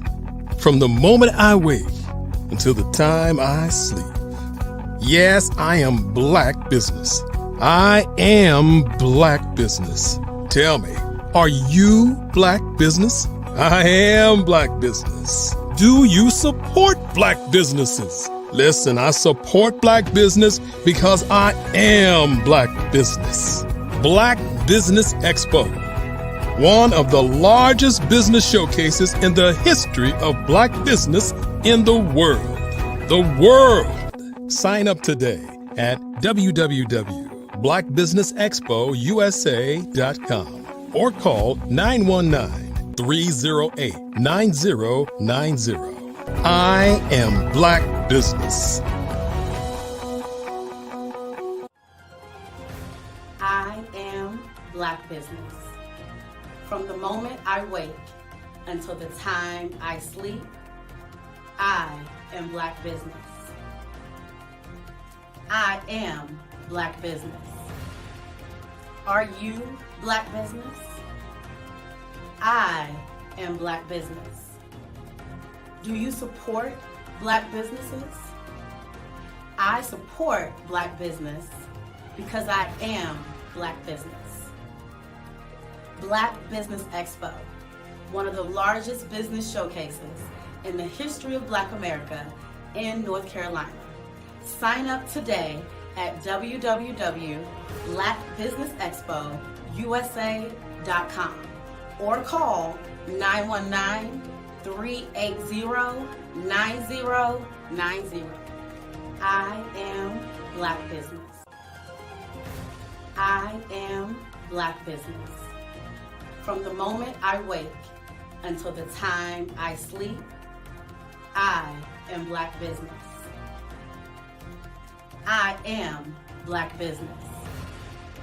Are you Black business? I am Black business. Do you support Black businesses? I support Black business because I am Black business. Black Business Expo, one of the largest business showcases in the history of Black America in North Carolina. Sign up today at www.blackbusinessexpousa.com or call 919-380-9090. I am Black business. I am Black business. From the moment I wake until the time I sleep, I am Black business. I am Black business. Are you Black business? I am Black business. Do you support Black businesses?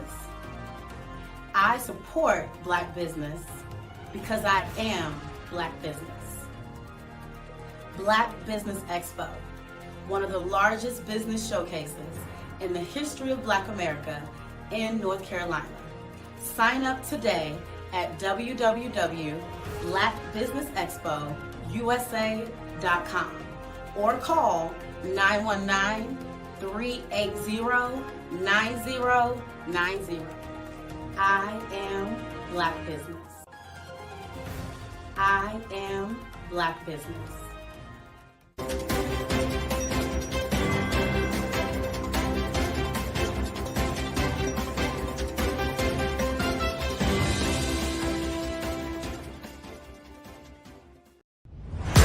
Social media is evolving. It's more vibrant, more colorful, more energetic, and so are you.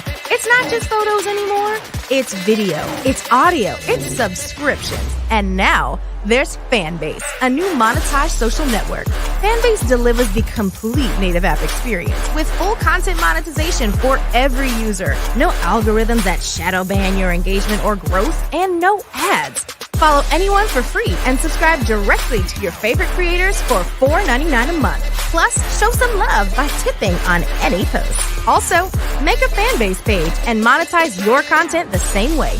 Finally, connect with your followers by posting the amazing content you already create. And now, get paid for it.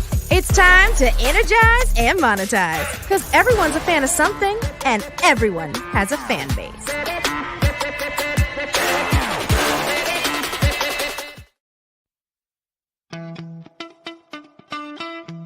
How many times have you been asked to help someone you didn't even know, a student, a business entrepreneur? Or did you ever even ask, where did they end up? That business, that friend, that entrepreneur. Well, just maybe they ended up in a gang, bankrupt, homeless, or worse, dead. Maybe they turned to crime, drugs, and alcohol. Did you ever wonder? Did you destroy their dream, or was your life always so easy? At the Black Business Olympics, we started a movement to help students complete. Give them hope and foster success. Help them to leave their dreams of providing laptops, computers, and up to $5,000 in scholarship funds. Today, we ask you to help a student, a business owner, or an entrepreneur to realize their dreams by sponsoring them, supporting them, and buying from them. Consider this. With $1.6 trillion in our Black community, we only ask for a small donation for our students, our businesses, and our entrepreneurs. And you can change a life today. So I ask you, what are you going to do? Sit on the sideline and watch our students in high school be leaders, miss out on their dream from lack of resources? Or are you going to donate to the movement and change their future and yours as well? Give us a call today at 919-308-9090. Change their life by investing with action to the Black Business Olympic Fund. The Black Business Olympics, one of the largest business showcases of Black business in the history of the world.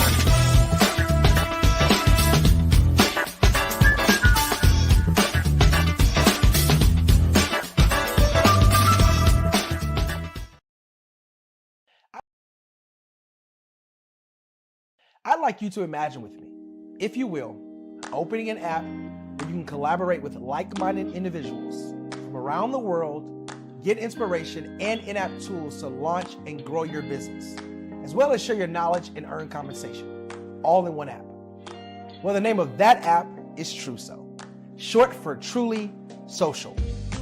Hi, I'm Matthew Newman, the founder and CEO of Truso, a new concept in social media. Truso is designed from the ground up to be a platform that's both social and empowering for all its users. How exactly do we do that? I'm glad you asked. First, Truso brings the world together via video. Psychologists assert that video provides a significantly more effective connection than audio only. When you enter a community on Truso, you're face to face. Second, on Truso, you don't have to have 1 million followers to monetize.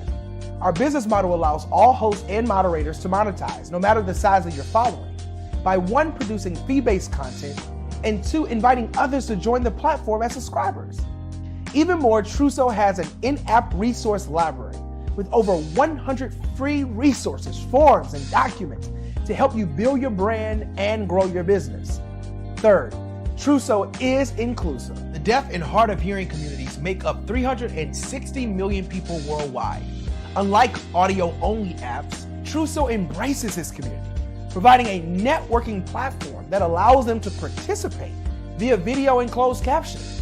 We even have a deaf and hard of hearing foundation in the works as well. Fourth, Truso is both social and safe. We refer to Truso as a virtual extension of the beauty shop, barbershop, and brainchild of the community. A place where there's laughter, along with wisdom, growth-oriented conversation, and genuine connections in a safe space.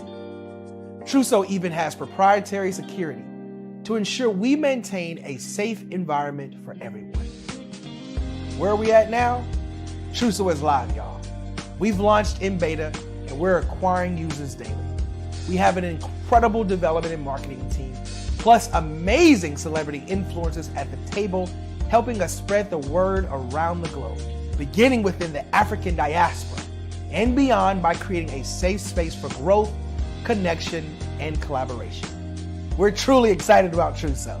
We've created something special for which there is a global market. And we invite you to embark on this journey with us as a shareholder. The future for Truso is truly bright. Join us and let's go there together.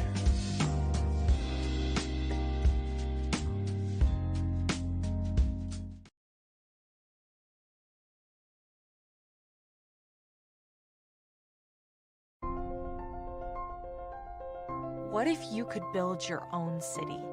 A place where every child can find nurturing people to help them achieve their full potential.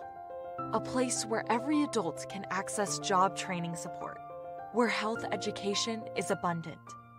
Where social justice ruled the land. A place without limitations. Welcome. You have arrived at STEM City USA. It is what every city should be. A safe and trusted community where you find people and resources to help you become everything you are and beyond. STEM City is unlike anything you have ever experienced.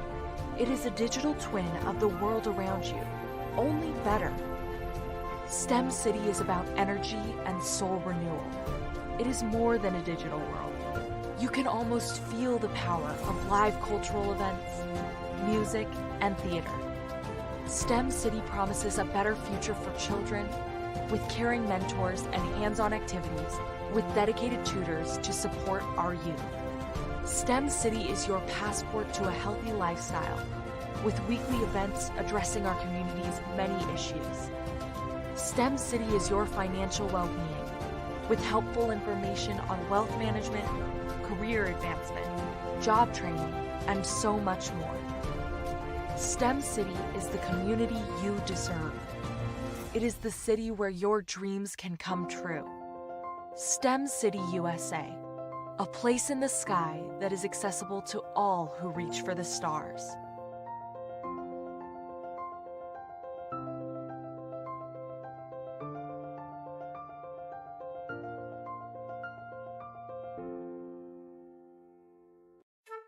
This is Dr. Arnold T. Petsworth. He's the owner.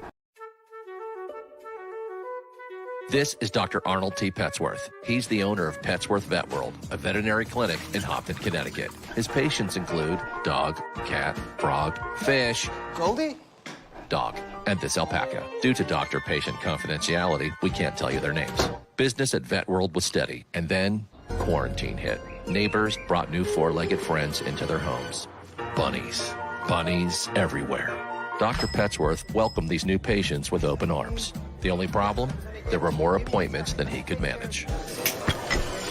That's when Dr. Petsworth turned to his American Express business card, which offers spending potential that's built for his changing business needs. He decided to hire a new assistant, Julio, and with spending power built for business purchases, he used his card to furnish a new exam room. Together, Dr. Petsworth, Julio, and American Express Business made sure all the pets of Hopton got the love and care they deserved. And everyone was happy. Get the card built for business by American Express.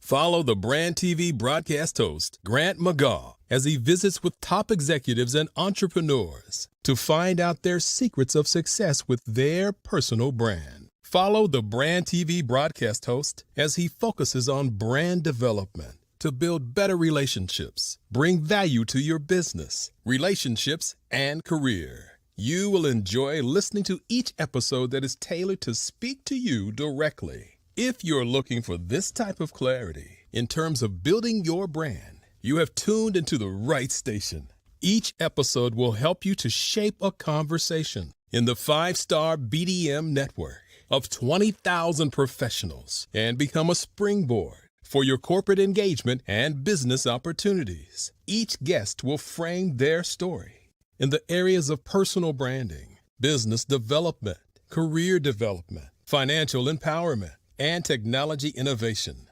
Grant McGaugh explains why he is the CEO and owner of his own professional career. Grant is an accomplished business leader and entrepreneur who wants to give back to individuals to grow their personal brand strategy. Tune in as he weaves his story about new possibilities, while to you exceed expectations. If you love storytelling, this show will make for fun.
Dr. Eric Kelly III and a host of phenomenal speakers from all around the globe for this 7-day virtual event that you don't want to miss. The mission of the Black Business Expo is to raise scholarship money from kids all the way from high school, all the way from college. The Black Business Olympics is one of the largest Black business showcases in the world. It is an opportunity for businesses and companies to showcase their businesses globally. We are going to be giving away laptops up to $5,000 away to students. Again, I'm Olivia Appleberry, the founder of 2 Cents Finance and one of the speakers for the expo. I am so excited to see you there. For more info, go to www.blackbusinessexpousa.com or call 919-308-9090 and hope to see you there. I am Black Business. From the moment I wake until the time I sleep. Yes, I am Black Business. I am Black Business. Tell me, are you Black Business? I am Black Business. Do you support Black businesses? Listen, I support Black business because I am Black Business. Black Business Expo, one of the largest business showcases in the history of Black business in the world. The world! Sign up today at www.blackbusiness. What if you could build your own city? A place where every child can find nurturing people to help them achieve their full potential. A place where every adult can access job training support. Where health education is abundant. Where social justice ruled the land. A place without limitations. Welcome. You have arrived at STEM City USA. It is what every city should be. A safe and trusted community where you find people and resources to help you become everything you are and beyond. STEM City is unlike anything you have ever experienced. It is a digital twin of the world around you, only better. STEM City is about energy and soul renewal. It is more than a digital world. You can almost feel the power of live cultural events, music, and theater. STEM City promises a better future for children with caring mentors and hands-on activities with dedicated tutors to support our youth. STEM City is your passport to a healthy lifestyle with weekly events addressing our community's many issues. STEM City is your financial well-being with helpful information on wealth management, career advancement, job training, and so much more. STEM City is the community you deserve. It is the city where your dreams can come true. STEM City USA, a place in the sky that is accessible to all who reach for the stars.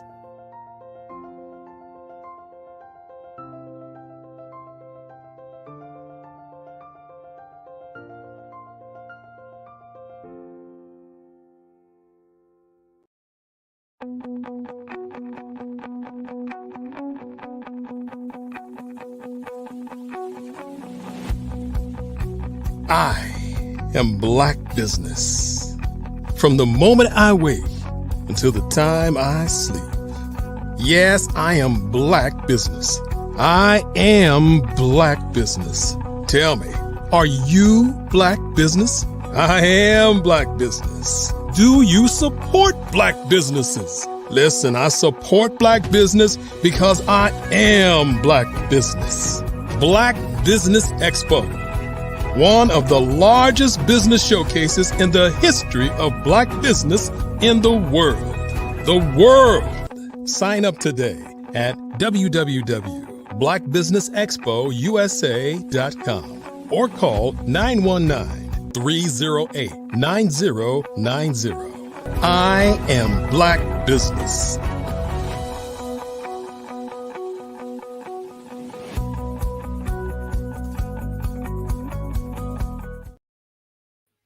Good morning. Welcome back, business owners, entrepreneurs, thought leaders, and corporations. This is the Black Business Network.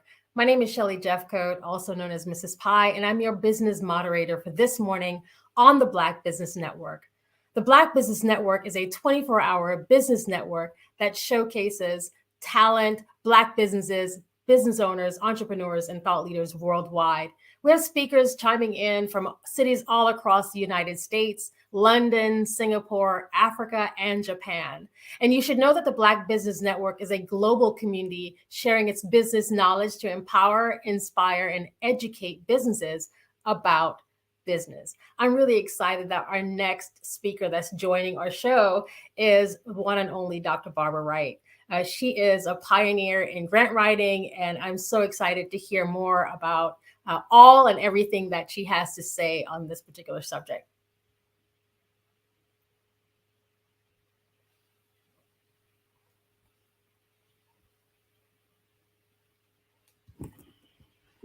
There you are. Good morning. Good morning. How are you? I am good. We are shifting and moving this morning. How are you doing? Sometimes we have to do that. We have to move and shake to get it done. We got to move and shake. So I'm honored to have you. I was trying to kind of gather my thoughts for kind of this conversation. I understand that you have some information around grant writing that you're going to share, and potentially some questions that we'll be able to ask you. And so, I want to just give you a couple of minutes to just introduce yourself to our audience and tell us a little bit more about Dr. Barbara Wright. Okay, I am Dr. Barbara Wright. I have been writing grants for over 30 years now, actually. And I've had lots of successes in grant writing and winning over 100 million in grants. Two of my grant writing success organizations have been Housing Authority of Kansas City and Kansas City Public Schools, although we've written for churches, we've written for organizations and all different types of people. But I wrote specifically for Kansas City Public Schools for 4 years and was able to do lots of funding, help change a lot of lives. And grant writing can change a lot of lives for organizations and for those people that they serve.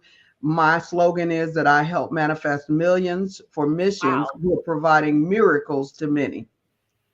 Please repeat that so that all of us can capture that. So repeat your slogan.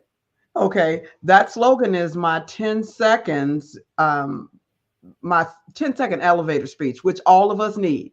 So yes. I help manifest millions for missions who provide miracles to many. Amazing. So y'all, we're getting not only grant writing, expertise, but y'all are going to get some expertise on just communications. So I wanted to find out, because you've done this for some time now. Can you explain? And again, our audience is kind of mixed, so we have students and business leaders and entrepreneurs. But can you explain what a grant writer does, and how did you even get into this space? Basically, I got into this space because I was hired by an organization, a major organization, that gave me responsibility for 756 youth and 5 family development activities and programs and projects with no money. What? And I was like, oh my God, how am I supposed to do this with no funding? And that is what made me start writing proposals and going around knocking on doors and becoming what I call then a professional beggar, because I wanted to provide the best programs and services that I could for youth and families that were in public housing. And so that's what made me become a professional beggar. But I believe part of the gift I was born with, because I was writing raps, rhyme songs, plays and everything from the time I was born up until, becoming an adult. So that same writing ability went into the grant writing. So is there a specific, so you said this is a gift. Are there a specific set of like skills and qualifications, other qualifications that a grant writer needs? Because I think one of the things that was interesting to me as you started to talk a little bit about your background and your mission statement, that makes it very clear that you're solving a problem, you're solving a need. So are there other qualifications or skills that you think, and maybe that's helped you become successful? Yes, the creativity is very helpful. My background is communication, writing, and business. So for other people, you don't necessarily have to have the gift. It is great to be creative because grant writing is storytelling. And that is why that communication and writing is so important. To me, teachers make great grant writers, nurses make great grant writers. Anybody who has to be detailed and tell the story of others make great grant writers. So just because I say I believe I had a gift, that gift was really the gift of writing stories and telling stories that I used in grant writing. But anyone can learn to do it now, especially with the AI and some of those other things. There are probably going to be some people that are better than others at it, but I believe anyone can write a successful grant if they are passionate about what they do. So strong writing, research, communication skills are essential for just crafting a great proposal. How do you find the funding opportunities that you've been so successful at? Like, how did you find those? How did they come to you? The opportunities are found in databases. There are a lot of grant writing databases. Most of them are paid databases, but there are also a lot of free grant databases that you can find. There are foundation directories, government websites that identify relevant opportunities. You can network with industry professionals, and a lot of times the industry, certain industries like construction manufacturers or manufacturers of certain products will provide you with grants that are available because they know if you apply for that grant, you're going to need their programs, products, and services. So that's a great place to find grants as well. So is there a typical process writing a grant proposal? Is there what does the typical process look like? Basically, in the step-by-step grant writing, I say grant writing is finally made easy through my books and programs and services and training.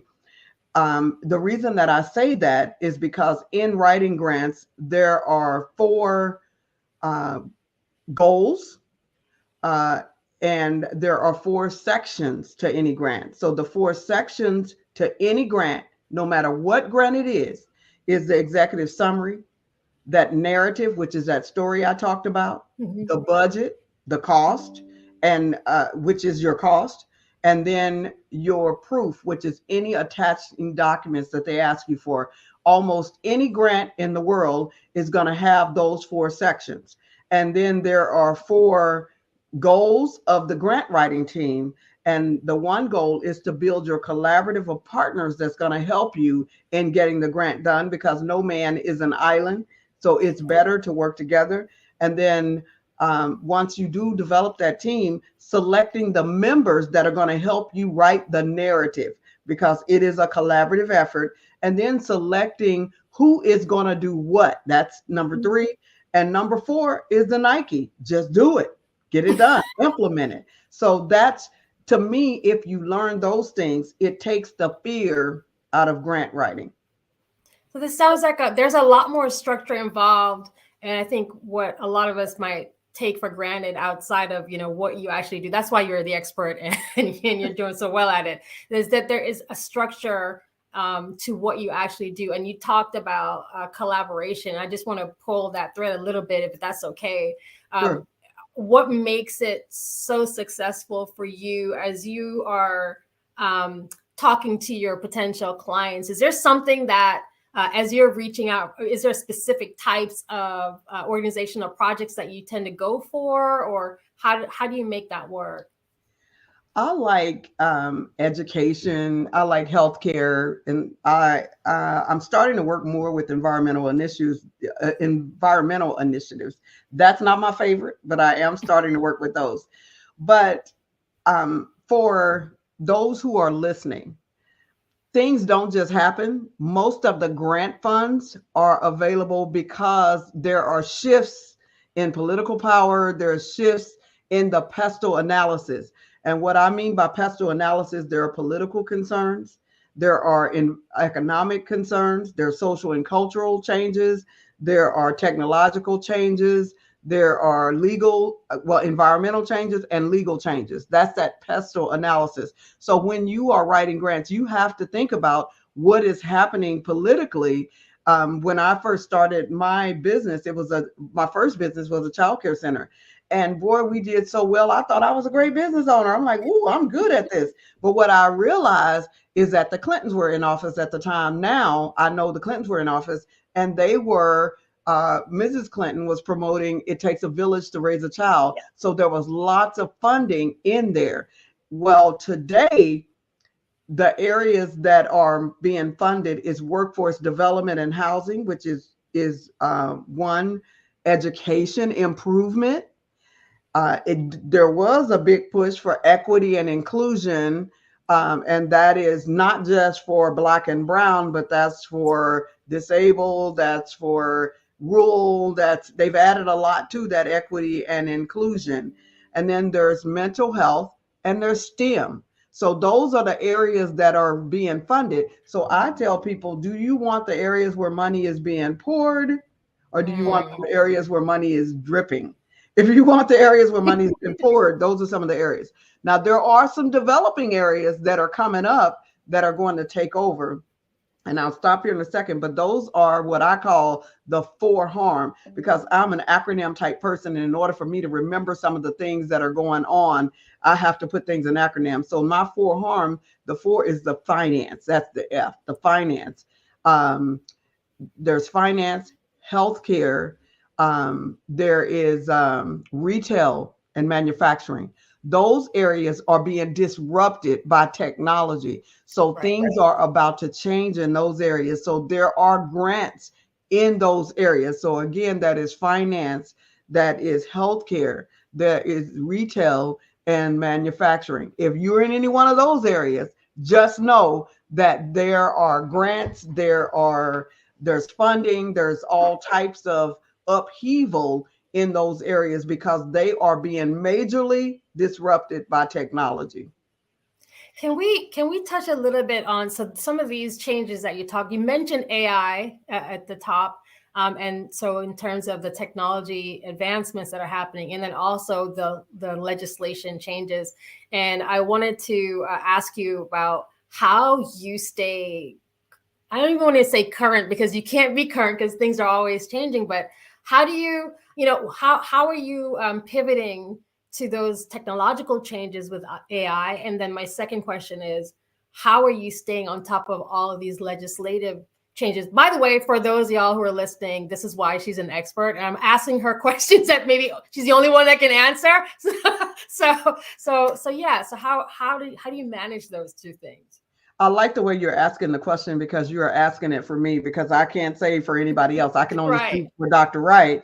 But the way I do it, I'll share one of my major secrets, and that is that I read strategic plans. I don't want to hear what you have to say. I don't listen to the TV or the news. I listen to what you write in that strategic plan, because I know you've discussed that with your board members. You've discussed that with your advisory board members. You've discussed that with the people that are in key power. So I want to know, what in the world is your advisory board saying, or your board members saying in that strategic plan? So as far as the strategic plans is concerned, if I am applying to an organization for a grant, I am going to look at that funder's strategic plan. If I am looking to do something in the United States, I'm looking at the United States strategic plan. If I'm doing something in Missouri, Kansas, Alabama, Oklahoma, I'm going to look at the strategic plan for Alabama, Oklahoma, or even my local area. Not only am I going to look at the U.S. strategic plan, I'm going to look at the United Nations strategic plan, because it seems like whatever they do in the UK, we're coming right behind them in 10 years. And so I'm also looking at the United Nations Development Plan, because they have 17 strategic strategies that they're doing, and we are part of that. So by 2030, they want to eliminate poverty. They have 17 things that they want to do. So I follow strategic plans, in the short answer. Wow. So this is so interesting because I at the top of the hour, y'all go back and watch the rest of BBN. We've got so much great content. But something that I talked about earlier in the morning was for those who are, again, those of you all who are watching us, that you maybe you're students and you want to be an entrepreneur, maybe you're a business owner, maybe you're out there with hundreds of employees, et cetera. But something that I shared earlier was the importance of having a consideration about an actual strategy around your business plan.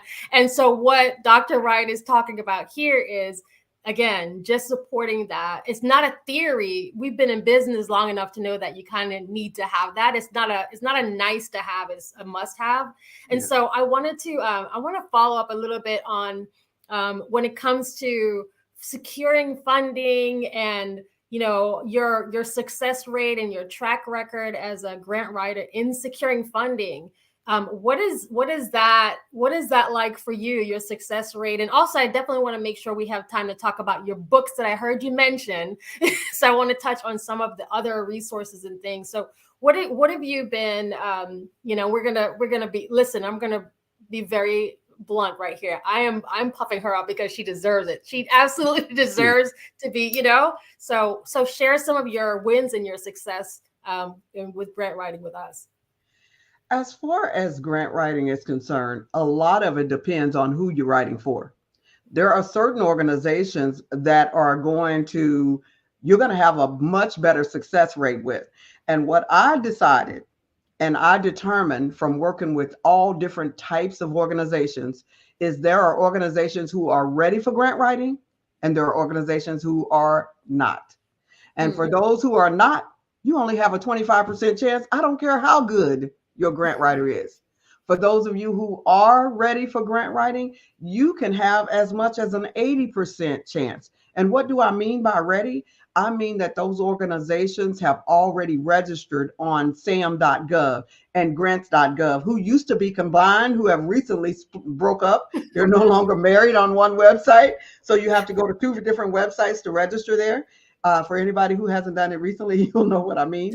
But anyway, at sam.gov and grants.gov, to make sure that you are registered, to make sure that you are no longer just dependent on that DUNS number, because that is no longer used by the feds. They are using what's called a unique entity identifier. So for those who have that unique entity identifier, that might move them up from the 25% to maybe the 30%. What moves you up higher is the fact that you are established and you have already been doing some things. Your name is out there. A person can find your name. If they Google your organizational name, they can find your name out there. They can find you on social media. You have already developed a brand. So that starts to move you up maybe to the 40% range. But what moves you way up is that you have been funded before.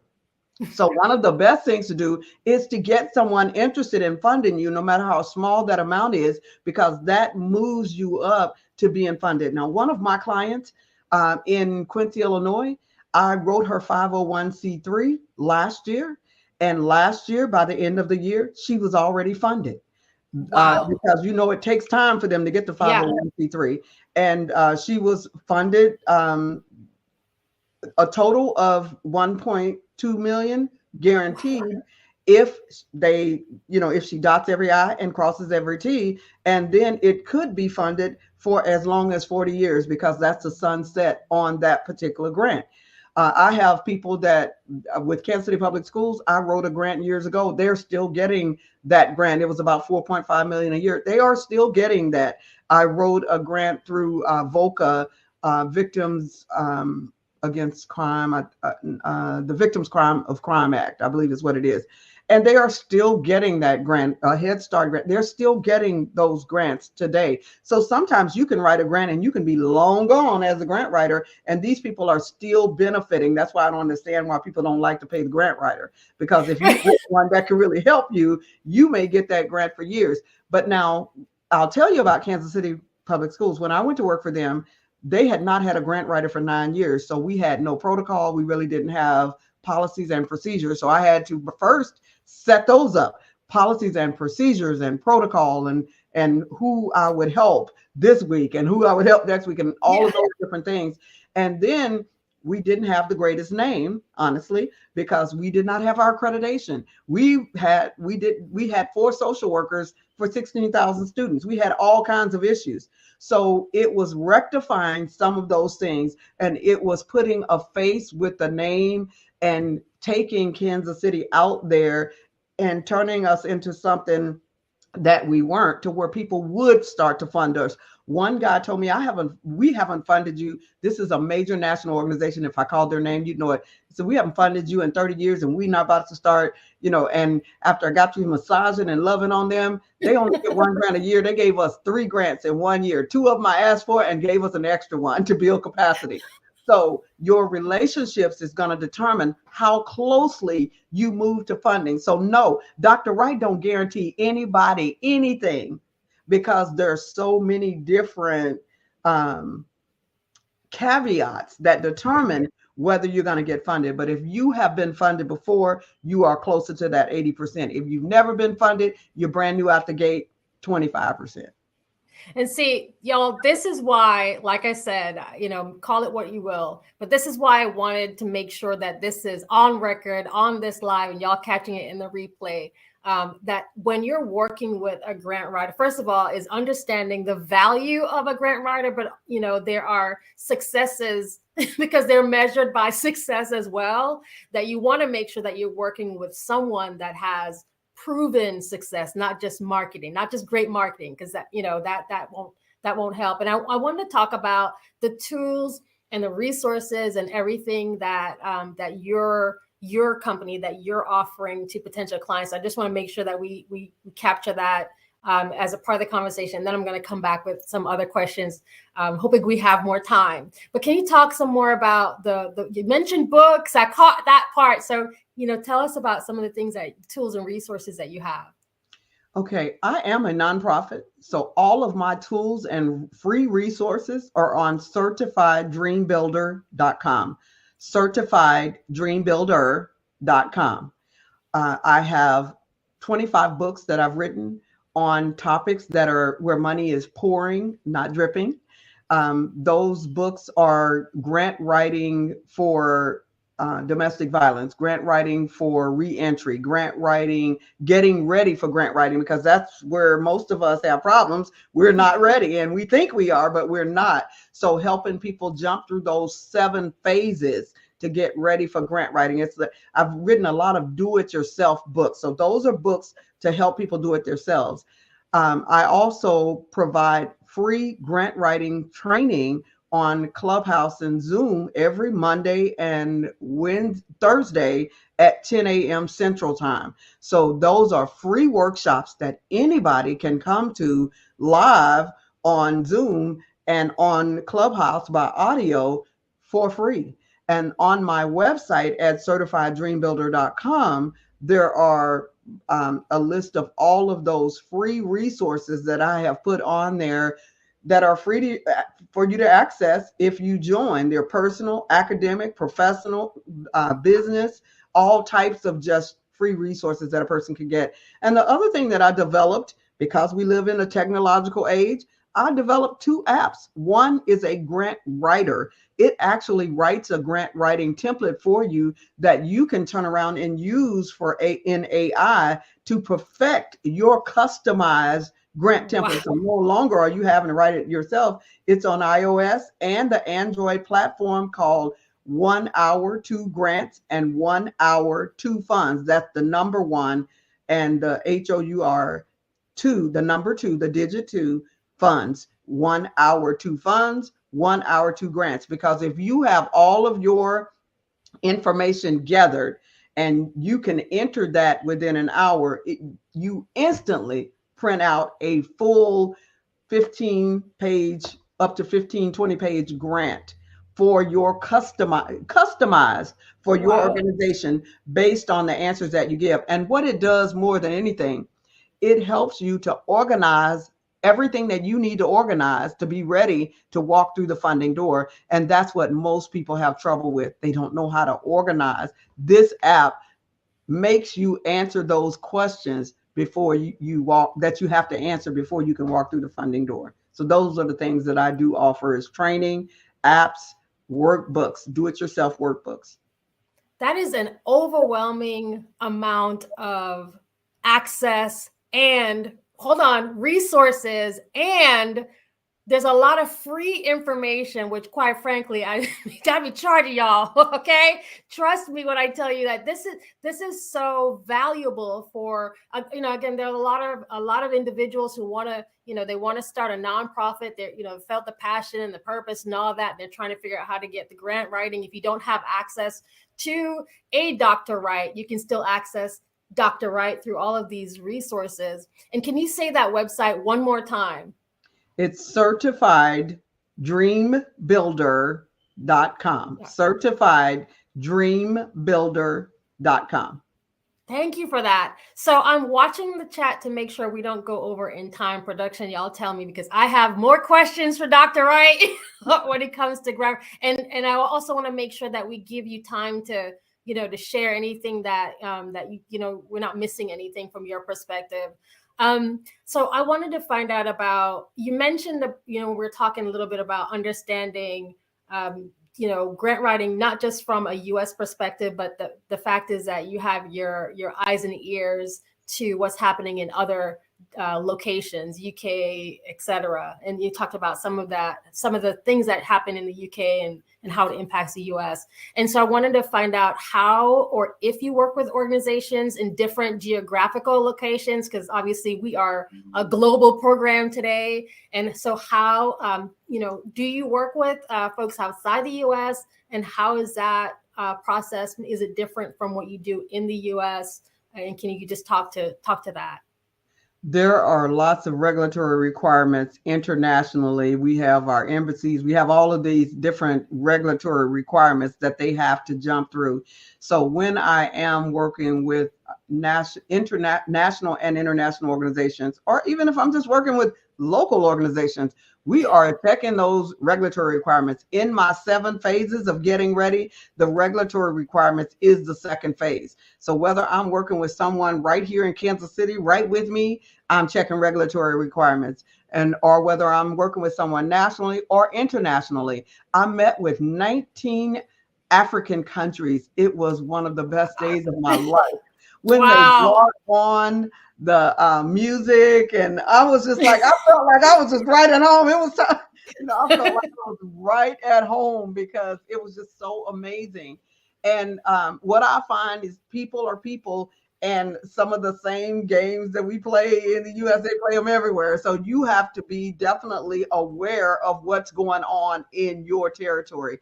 And what I do is make sure that I become so well versed on whatever that area is that I'm working in that I can probably tell you some of the things and some of the statistics that's going on in your area, because there are stats for everything under the sun. So I can look at the statistics to tell me what is going on. And I know that statistics lie. So I look at a variety of statistics to kind of give me an idea. And I look at websites like worldometers.info, which gives you up to the minute number of births and number of deaths and how many computers are selling and emails. And it gives you lots of information. And so I make interpretations based on what I read a lot of times in those statistics, because I call myself the business prophet. I'm not just dependent on myself. I'm dependent on, some outside influences to help me in determining what those statistics mean. I'm praying on answers. Right, exactly. I love that. So this, and again, I just want to make sure we have that out on record, because we have folks that are watching across the world. So the short answer is yes, for real, and y'all need to get in touch with Dr. Wright. And so, so in this kind of the state of this industry that you're in, do you see, where do you sense that this, that this business, this industry that you're in, where do you see it going, especially with maybe the impact to technology and all the changes that we're going through right now? Basically, I see becoming more of a strategic planner and consultant. The writing is probably not going to be first and foremost. I've been called by so many different agencies. In fact, yesterday, a national organization called me and said, we want you to sit in on our conference, and then we want you to tell us what you heard. So and that's happening for me so much. I'm like, you want me to sit and listen to you all talk for 2 days or a week, and then you want me to give you my review of what I heard and write a report on what I heard. And so I'm finding that I am moving more towards strategic planning. So for those of you who have the ability to do strategic planning, nothing really lasts longer than 10 years, it seems, without you having to revise it.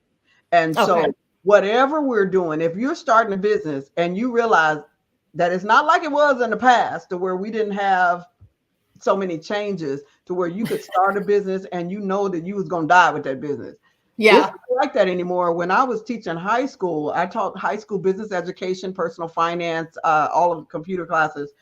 I told my students that I had read a statistic saying that they were going to change jobs 35 times before they moved here. 35 times. And now you almost see it. Either they're changing jobs, they're changing businesses, or they're having to create a business because they've lost their jobs over and over and over again. I didn't quite understand where that statistic was coming from at the time, but I definitely understand it now. So what we have to do is be ready for those changes. So as far as what I see for grant writers, because AI can, if you know how to coin the prompt, AI can write a decent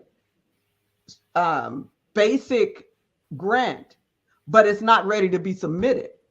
That's right. After you write it, you still have to go in there and you have to know, like for somebody like me, it's a blessing, because sometimes we would get writer's block. Well, now there's no such thing as writer's block, but it also means that I don't need as many people as I used to. Or before, I was paying $50 to $100 an hour to try to get someone with the right credential to help me. Well, now, being that we have AI, all I have to do is give them the prompts. I need you to put this prompt in, this prompt in, this prompt in, and then the AI gives me something, and then I can revise what I have. So therefore, great grant writers, I get calls every day. I turn people down daily that get my number. And I always tell people, do not give my number to anybody. Right. Schedule an appointment, and I determine whether I will take the appointment. So mine is a little different. So that's why I offer the freebies, because I know that everybody can't afford my services. Yeah. Grant writers charge anywhere from $25 to $250 an hour, and just know I'm on the higher end of that. And so for those who cannot do that, and you know that $25 person or that $50 an hour person is going to be a beginner, then that's when you need to jump in and start doing some things yourself. So I see things changing in that low level grant writers. You're going to really have a problem competing with AI unless you learn how to use it to your advantage. And for the upper income grant writers, you have learned how to do analysis, data analysis. You have learned how to do strategic planning. You have learned how to do a lot of those things through the grant. And that's what you're going to be doing, is making sure that you're using those grants, using your ability to do the strategic planning and some of the other things that many organizations are going to need. So Dr. Wright, we've got a couple more minutes left on the clock. Before we go, I want to make sure that is there anything that you wanted to share with our audience before we close our segment? Well, I just want to let you know that if you are interested in grant writing and you have completed those 7 areas that you have to complete in order to be ready, attempt a grant. And those 7 areas is doing your feasibility study, meeting your regulatory requirements, making sure that you are a 501c3 and that you've done everything that your state tells you you have to do, making sure that you've developed some business credibility. You have a name, an address, a phone number, your branding, making sure that you have social media presence, you have a logo, you have a website, you have all of that.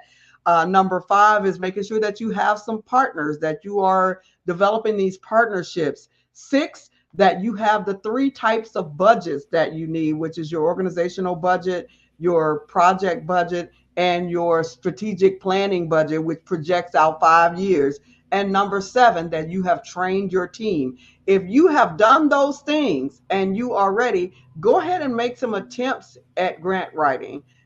The only answers that you're going to get, and this is the last thing, the only answers that you're going to get is yes, no, or maybe later. Yes, no, or maybe later. Nobody's going to come after you with a hammer. Nobody's going to come after you with Smith & Wesson. All they're going to do is say yes, no, or maybe later. So why not? I love that. Thank you so much for your time today. Thank you so much for coming on and obviously sharing your expertise, sharing the tools and resources, sharing all of the guidance. And I love that you also gave us a kind of a forecast of where the industry is going. This was so helpful.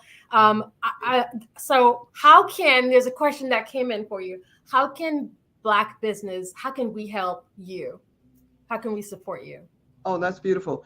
Support me by going to the website, certifieddreambuilder.com, using the resources. Go on LinkedIn. I am on LinkedIn, Dr. Barbara Babby Wright. In fact, if you just do Dr. Barbara Babby Wright, BABBI, you will find me anywhere you are in the world. I generally come up first if you do Dr. Barbara Babby Wright.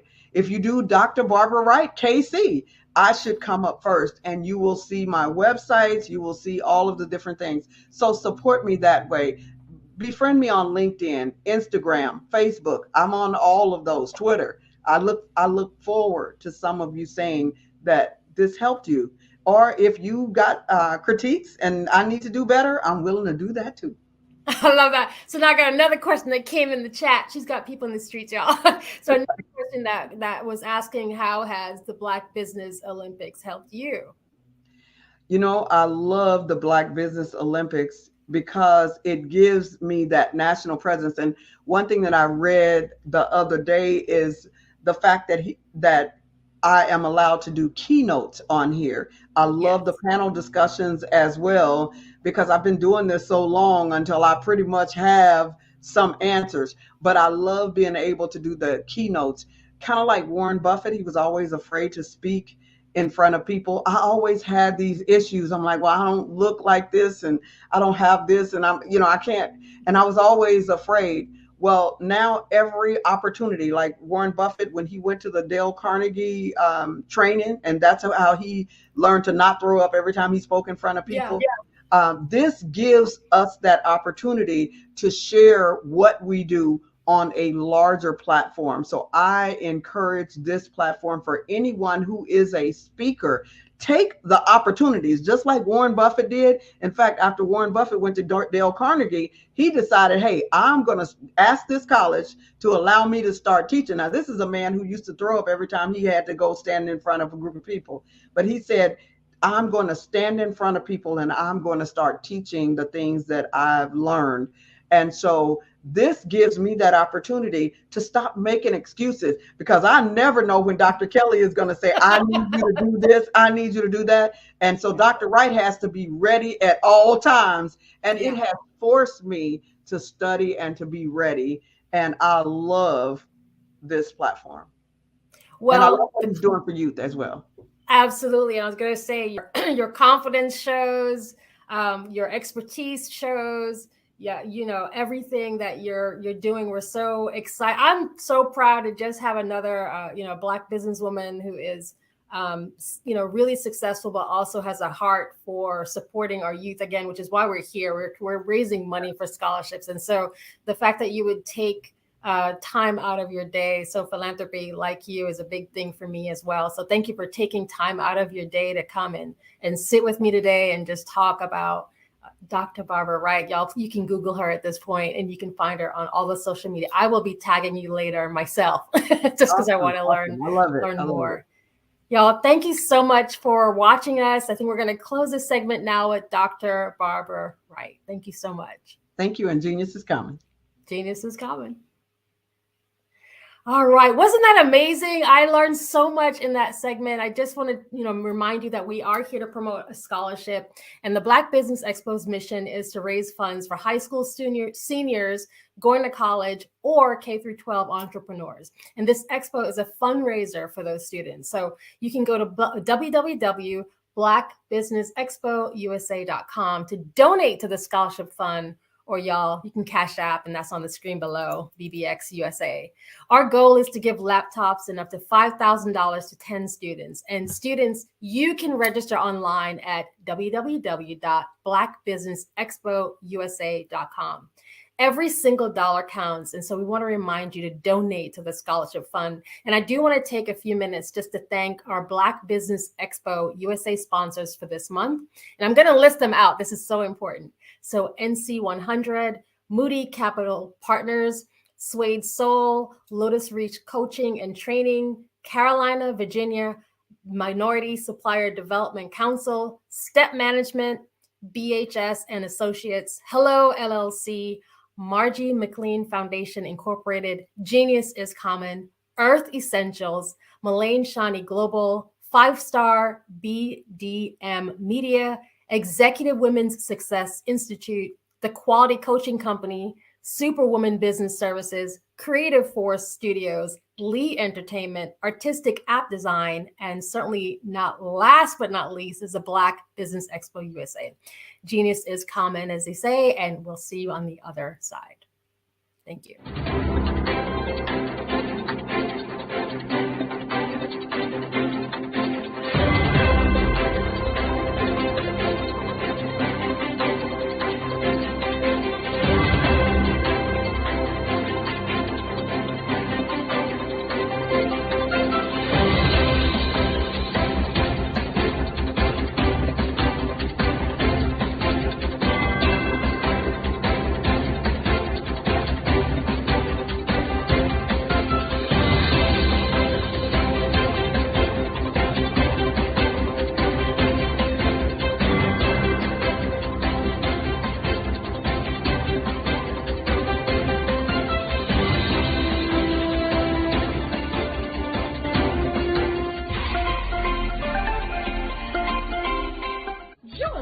Dr. Eric Kelly III and a host of phenomenal speakers from all around the globe for this 7-day virtual event that you don't want to miss.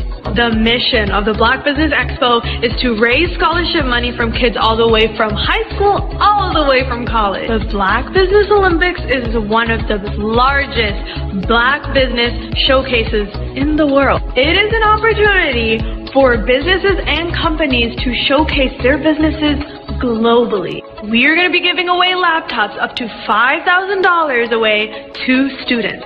Again, I'm Olivia Appleberry, the founder of 2 Cents Finance and one of the speakers for the expo. I am so excited to see you there. For more info, go to www.blackbusinessexpousa.com or call 919-308-9090 and hope to see you there. I am Black Business.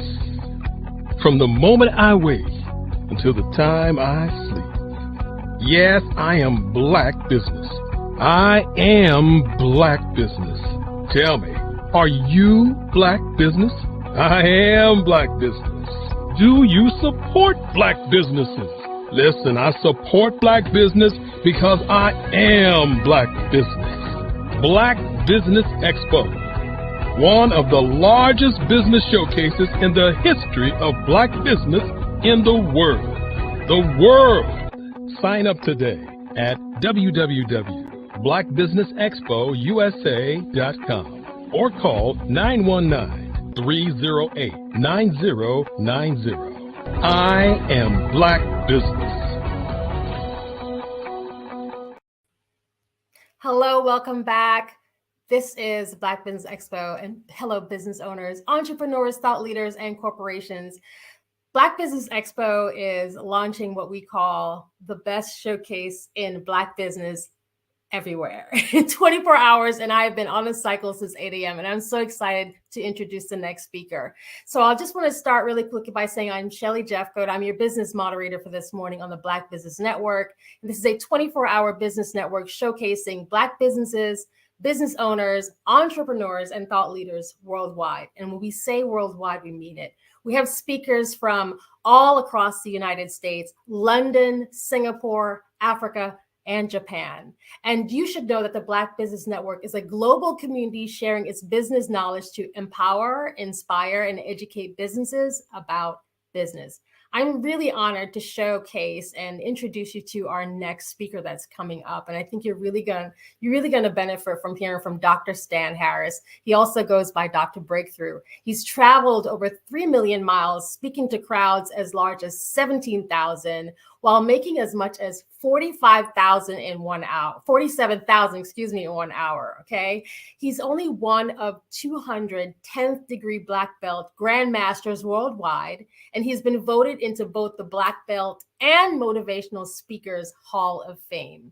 As an evangelist, he's preached in all 50 states and 28 countries. He has a doctorate of divinity and a PhD in martial arts.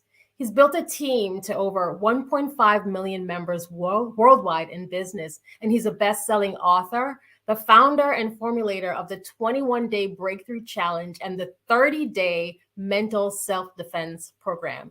He's probably the most entertaining, enlightening, and electrifying speaker on the circuit today. And so I'm really thrilled to turn over now to Dr. Stan Harris. Take it away, Dr. Breakthrough. All righty. Well, hello. Wow. Thank you for having me. And I love what someone said years ago: fleecy locks and black complexion cannot forfeit nature's claim. Skin may differ, but affection dwells in black and white the same. Rise so tall as to reach the pole, to glance at the ocean at a span. I must be measured by my soul. The mind is the standard of a man. And what you are doing here is amazing, because you're empowering people to understand that we're not judged. It's not based on the color of our skin, the texture of our hair, the neighborhood we grew up in, but rather is what we put in our heads. Matter of fact, here's what Dr. Breakthrough says: what you put in your head that affects your heart determines what comes to your hand. And if you want more coming to your hand, you got to put more in your head that affects your heart. And the Black Business Expo USA.com is doing just that with the Black Business Network. So thank you for allowing me to be here and to impart some principles into the people today. We need to mark this. This is the day that Dr. Breakthrough met Mrs. Pi. Pi stands for proud, inspired, empowered. So this is the day that Dr. Breakthrough met Mrs. Pi. I'm so honored. So we'll let you take it away with your presentation. All righty. Thank you very much. I appreciate that. And so, well, hey, thank you very much. First of all, I got to start off because people always ask me, like, how in the world did you get the name Dr. Breakthrough? Like, are you on some ego trip or whatever? And so I always have to start with that, my friend. But I just want you to know, before I'm done, you're going to understand a breakthrough in business like never before. You're going to understand a breakthrough in your life, a breakthrough in your. But listen, my friend, here's the key. Here's the key. Are you interested in understanding how that you can break through the barriers that seem to keep you back from reaching more of what you want to attain? And especially as a young person, my friend, I'll tell you my story. But as a business owner, there's always barriers that get in people's way. And most people think that barriers are made to stop them. I'm here to tell you the barriers are only made to stop those who are not sincere and those who are not committed. But to those of us who are sincerely committed, I got good news for you. Barriers were made to be broken. Let me say it again. I said barriers were made to be broken. So I'm going to give you some principles and some things. But first of all, the name Dr. Breakthrough. Well, again, I was speaking at Howard University many decades ago. Willie Jolly and I were speaking, and Willie said, you know, Dr. Stan, he said, man, every time I talk to you, you seem to have another breakthrough. You explain breakthrough better than anybody I know. And he said, and then with your martial arts, he said, you write things on boards and bricks, and you break through them, showing people that although things are hard, with enough focus, they can break through. So he said, branding's everything. He said, you know, like a person goes to a doctor writes out a prescription. He said, you know, you're the guy when somebody needs a breakthrough, you're the guy with the prescription. So you should be called Dr. breakthrough. I said, wow, I don't know that that's true, Willie, but I promise you for the rest of my life, I'll live that way. And so, my friend, and so now we've been blessed to speak in all 50 states, 28 countries, empowering people, my friend, to break through the barriers. And let me just tell you, my friend, in a nutshell, my main message is every master, you might want to write this down. Somebody said note takers are money makers, but Dr. Breakthrough says, but action takers are bigger money makers. Every mess or mediocre person was at once, every master was at once a mess or at best mediocre. So let me say it again. Every master was at once a mess or at best mediocre. Therefore, every mess or mediocre person can one day be a master. Now watch this. Whenever a mess becomes a master, you now have a message that if you market properly to the masses, you can make millions. And that's my story, and I want it to be your story. And so, my friend, I'm just a nobody that God made into a somebody, and I'm trying to tell everybody he can do that, if not better, for anybody. And so let's think about this breakthrough. Let's break this up. What exactly is a breakthrough, my friend? A breakthrough is exploding through barriers that at one time seemed insurmountable. And I always tell people, as Dr. Breakthrough, I can't provide the breakthrough. I just prescribe the breakthrough. But when you follow the prescription, God Almighty provides it, my friend. And so let's talk about this. Because, see, I was born in Harrisburg, Pennsylvania. My dad left when I was 3, never came home, never called, never sent mom a dime. At 6 years of age, I was out in the middle of the field playing, and a gang of teenagers came my way. I was so afraid, I froze in my tracks.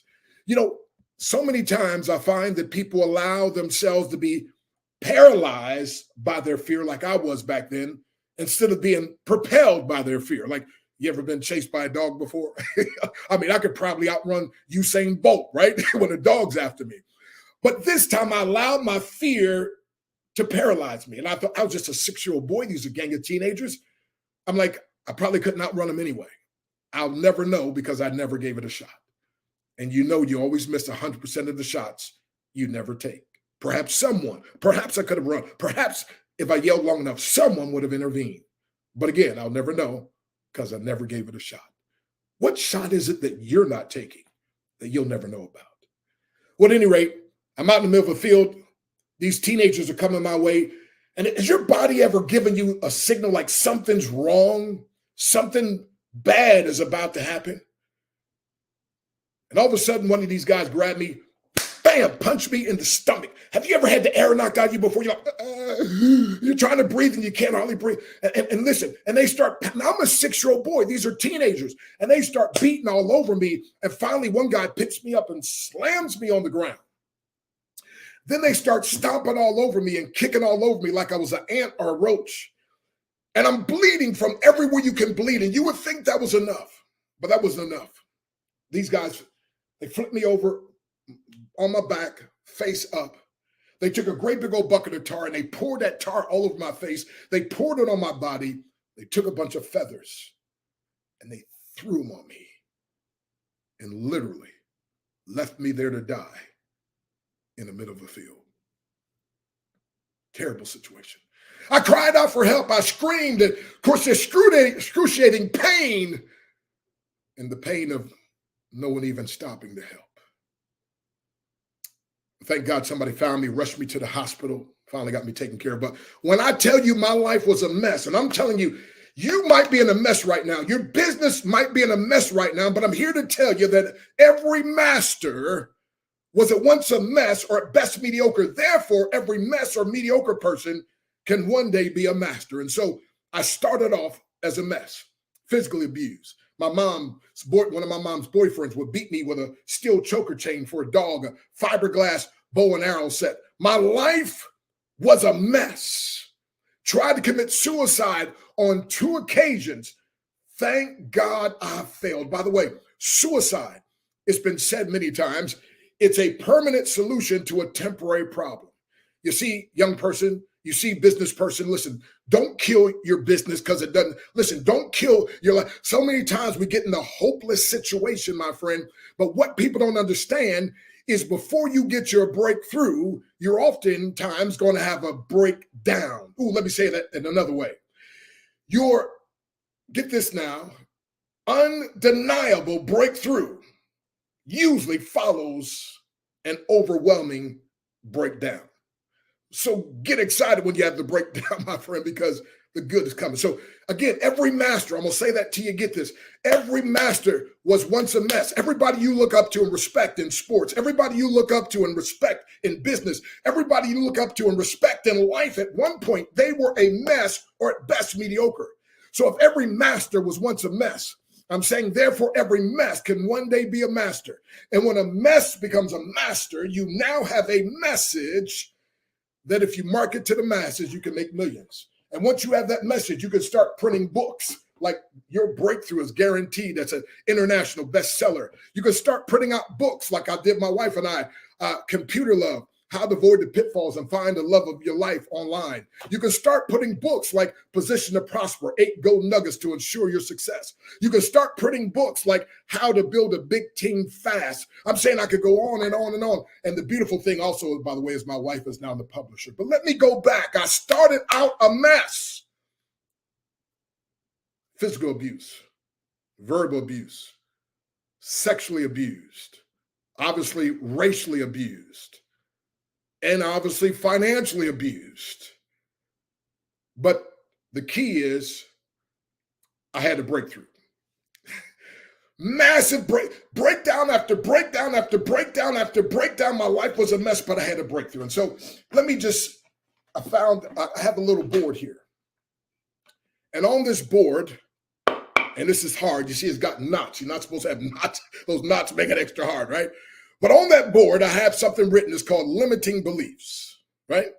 Now, on the other side of limiting beliefs is limitless success. And the question I have for you, young person, the question I have for you, single mother, the question I have for you, married couple, the question I have for you, businessman, the question I have for you, person just went through the hardest time of their life. Do you want to live like I was living based on the limiting beliefs?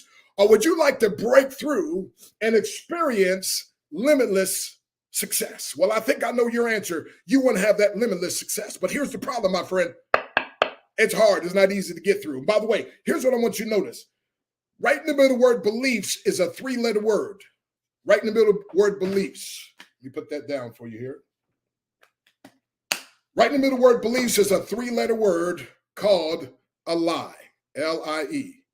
So in other words, most of our belief system was developed before we were 16, 17 years of age, which means if you came up in a great environment, you may have a good belief system. But if not, like the average person, or a lot of people, I should say, there's a lot of lies that you believed or embraced. And so now you have this lie or lies that you believe in. And when there's lies that you believe in, you live a very limiting lifestyle. When there's lies you believe in, you have very limited access in business. When there's lies you believe in, you live very limited. I'm saying, and your breakthrough in business, your breakthrough in life, my friend, you have to break through the lies. The lie of, well, you just don't understand where I came from. You don't understand. It's just too hard for me. You don't understand. I didn't have this, or I'm too old, or I'm too young, or I'm too this, or I'm saying whatever the lie is. Matter of fact, listen, stop. You had to do like I do. I had to stop fighting for my lies. Listen, why? I said to myself, why am I fighting for the thing that's fighting against my success? Ooh, that's good right there. Say that again, Doc. I think I will. I said to myself, why am I fighting for the thing that's literally fighting against my success? I'm saying, listen, so here's the thing. So those lies, I had to learn, listen, I got to break through those lies. It's just like I used to see people in the martial arts breaking boards and bricks and laying on nails and all that. I was like, man, that was impossible. And guess what? It was impossible as long as I thought it was. But one day it dawned on me, wait a minute, if they did it, if I get trained, if I have the right mindset, if I get me a mentor, if I learn some methods, then maybe I could do it as well. Are you with me? And so listen, my friend, I'm telling you, I know it's hard now in your life. I know it seems like your business is not working. I know it's like the finance is insurmountable. I know it's like you're facing this giant of a mountain. I know that, my friend, but I'm telling you, my friend, every single person. See, you don't understand that behind the glory, there's always a story, but the story is often so gory that people don't want to tell you. And so you look at their lives and you think, oh man, they got it all put together and they've always been that way. No, sir. No, ma'am. That's not the case. So we got to break through those lies. So again, is it easy? No. But the question is it worth it? Question, is it worth breaking through those lies that are hindering you from having limitless or more success? Is it worth it? Yes, yes, or yes. Is it worth it, my friend, to be able to break through this? You know, so you don't keep living the same cycle of victim and all. Is it worth breaking through this, my friend, so you can get through this? Instead of looking at others' lives and saying, wow, look at them and look what they have and look what they're doing, you'll be able to look at your own life and say, wow, is this even me? Matter of fact, my friend, I tell people my growth game is so strong, I have to reintroduce myself to myself. But again, I had to learn to break through the lies. So if we're ready, I want us to break this. Now, what I'm going to do is we're going to break this together through technology, but we're just going to use my head. How many of you are for that? How many of you say, yeah, Doc, let's break it, but let's use your head, right? But here's the question I have for you. If I break this with my head, if I'm committed to break it, will you then allow this to be a symbol that you will psychologically break through and that you, my friend, will develop a breakthrough mentality that I'll talk about here in just a minute? Are you ready? So I need to hear you say breakthrough time, okay? I always say, what time is it? You got to say breakthrough time. You said, Doc, you can't hear me through the tech. Oh, come on now. Just be with me anyway. See, I'm getting some gray hair here, so just help the brother out. Come on, what time is it? Got to reverberate. It's breakthrough time. Come on, let's do it again. What time is it? It's breakthrough time. Come on, one more time. What time is it? It's breakthrough time. So we're going to break through the limiting beliefs to the limitless success. Are you ready? Say breakthrough time. Yeah! So we just broke, my friend. We just broke through those limiting beliefs. And when you break through those limiting beliefs, you can now have limitless success. And so, my friend, I challenge you, young people. I challenge you, business person. I challenge you to experience a breakthrough. So here's the thing. Without a breakthrough mentality, nothing on earth can help you. With a breakthrough mentality, nothing or no one on earth can stop you. Ooh, should I say that again? Yes. Okay, here you go. I just want to hear myself say that, okay? By the way, I showed up today because I heard one of my favorite speakers was going to speak, and I didn't want to miss the brother. That's me, okay? Oh, yeah, I apologize. But anyway, but seriously, though, listen, when I didn't like my speaking, nobody else liked my speaking. When I started liking my speaking, other people started liking my speaking. So my wife, I call her my ABCD. That stands for Adorable Brown Caramel Delight. Matter of fact, I don't know if I'm supposed to, so you can see this. I got a picture of the family here. So my wife, my ABCD, Adorable Brown Caramel Delight, and our 8 sugar babies. Come on now, all the way from Dr. Christina over here, who's a professor at Temple University. Anyway, I don't have time to go through all 8 of them, but I'm saying this, my friend. I'm the guy that never dreamed I would even make it through high school, much less end up being a college professor, and much less traveling all over the world and getting married to the woman of my dreams. And when I woke up, it wasn't a nightmare. Come on, somebody, it was better than I dreamed. So my ABCD, my Adorable Brown Caramel Delight. We were at a restaurant the other day. The guy said, would you like something to eat? I said, no, sir, I bought my. He said, no, would you like some dessert after we ate that? And I said, no, sir. I looked pointing to my wife. I said, I bought my dessert with me, 100% natural. Right?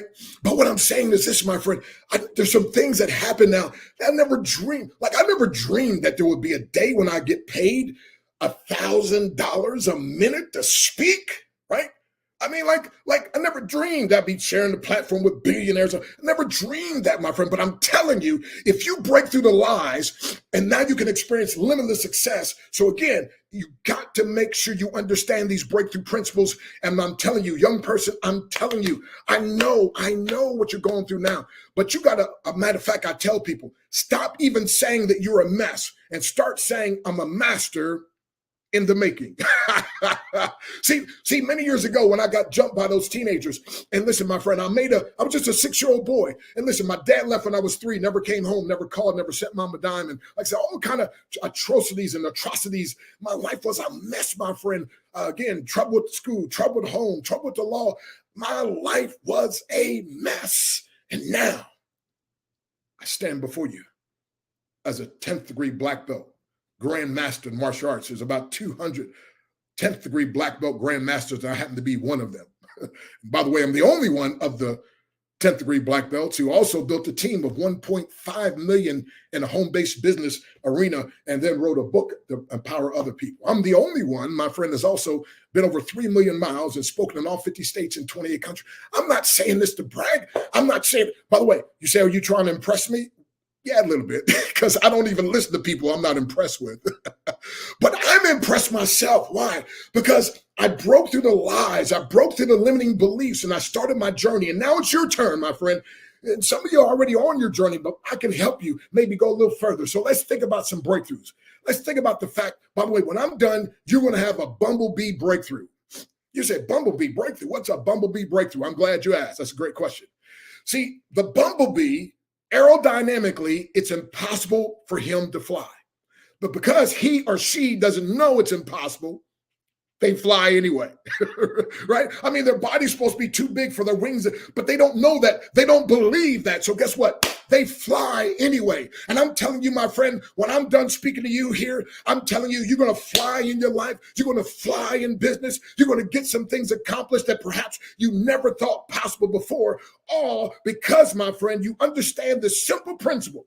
Every master was once a mess, or at best mediocre. Therefore, every mess or mediocre person can one day be a master. And when you become a master, you now have a message that if you market properly to the masses, you can make millions. And I believe God wants you to be blessed so you can be a blessing to others, my friend. Somebody said to me the other day, man, you are so inspiring. I said, well, I've been inspired enough to be an inspiration. I've been taught enough to be a teacher. I've been mentored enough to be a mentor. I've been encouraged enough to be an encourager. I've been coached enough to be a coach, right? And so I'm just a debtor, my friend, and I just want to pay back a debt because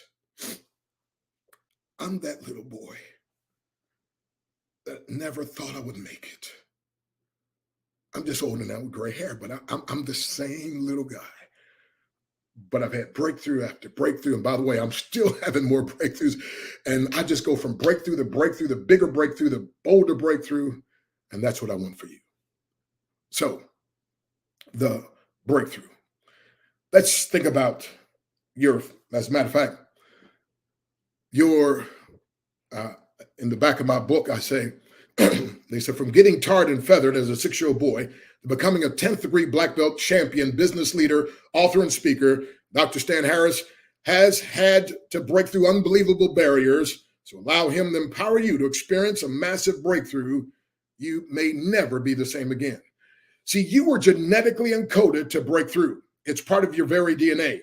Your very first breakthrough was when you beat over 40 million sperm cells to the womb and you broke through the walls. Yes, you beat them all. You are championship material.